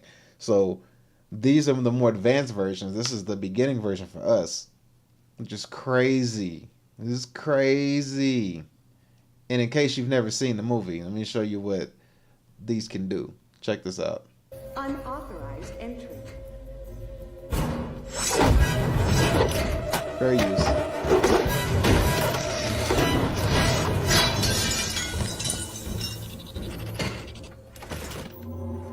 I will not disable the security field. Your actions are futile. Do you think we are all created for a purpose? I'd like to think so. Denser alloy. My father gave it to me. I think he wanted me to kill you. All right, I don't want to show too much more because they'll mess around and give me a copyright strike or whatever. But anyway, this is what we have right here. Tesla bots are now available And she says up here for purchase at Somerset Mall in Troy, Michigan. She says it's for purchase, but we didn't see her like prove that it had a price for it. But yeah, these are at the Tesla shop. They're right there for you. Ready to use, ready to buy, ready to put one in the house, ready to do the chores, the laundry, any kind of work that you don't want to do. They're there, they're here, you know. And the only thing I can say is, as far as survival mode, man, start your own business. Start your own business. Should have been doing it. Start your own business. Figure out a way, because you can't just rely on a paycheck, because those paychecks are technically eating into conglomerates and corporations and profits, which is what they don't want to pay. Plus, they can also mitigate the risk of lawsuits, any kind of sexual harassment charges, not showing up, late, tardies, any kind of accidents or incidents, hiring and firing because that turnaround costs money. Remove all that. They're going to have a huge profit margin increase. They're going to have a huge profit margin increase. So you got to think outside the box, man. You got to think outside the box. You got to figure something out. You got to figure out what it is that you can do, that you can, you know, not have to rely on a paycheck, but create your own check, however you can. That's the only way I can see it. It's the only way I look at it, man. That's really it. That's the only way I see it. So you need to get out here and go get it. Get on your grind. Be out here trying to stack up as much as you can, man. Make it happen. It needs to be making money like. You need just like get it in, man, and be relentless with it. Because this is where we're at.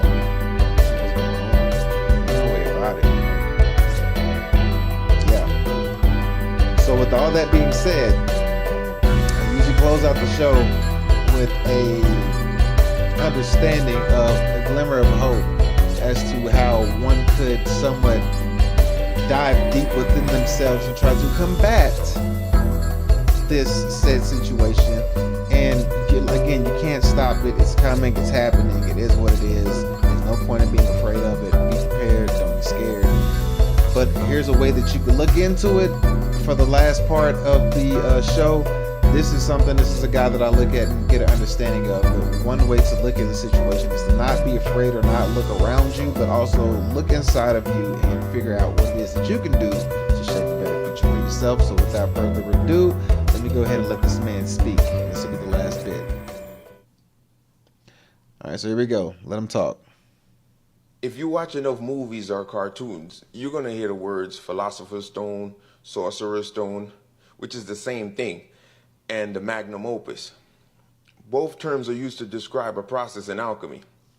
See, for years in Europe, the few knew exactly what the terms meant, but the many was actually really trying to turn metal into gold, and they were going mad trying to do so. The transmutation of normal consciousness into divine consciousness is what they call the magnum opus. Understanding the universe through spirit, beginning to understand correspondences and parallels of all that is divine around you. The prime objective in alchemy was the Philosopher's Stone.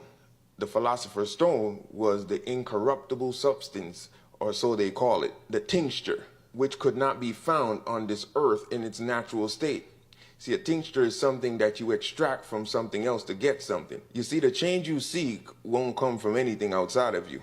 This is why no matter how rich you get, how many accolades you get, you're always going to keep wanting more or chasing, because that's not the end game. You're still incomplete. You're going to have to go inside and go through some suffering and strife, which is the substance used to extract that divine within you. You see, the rich man, in his mind, he might not think that him constantly chasing and going from venture to venture is not suffering, but it actually is, because the spirit is never at rest. When you change internally, everything that is on that frequency can be pulled towards you. Therefore, there's no need to chase. But here's the other hook. When you actually get there, those things you once wanted to pull towards you.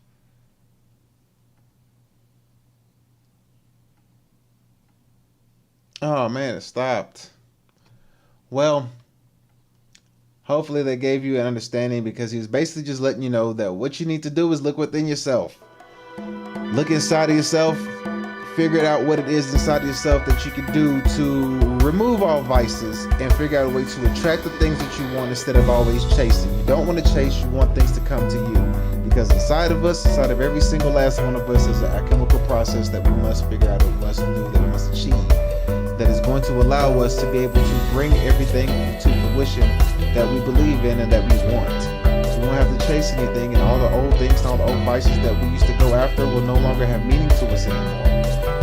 Only way to find that is to look deep inside yourself.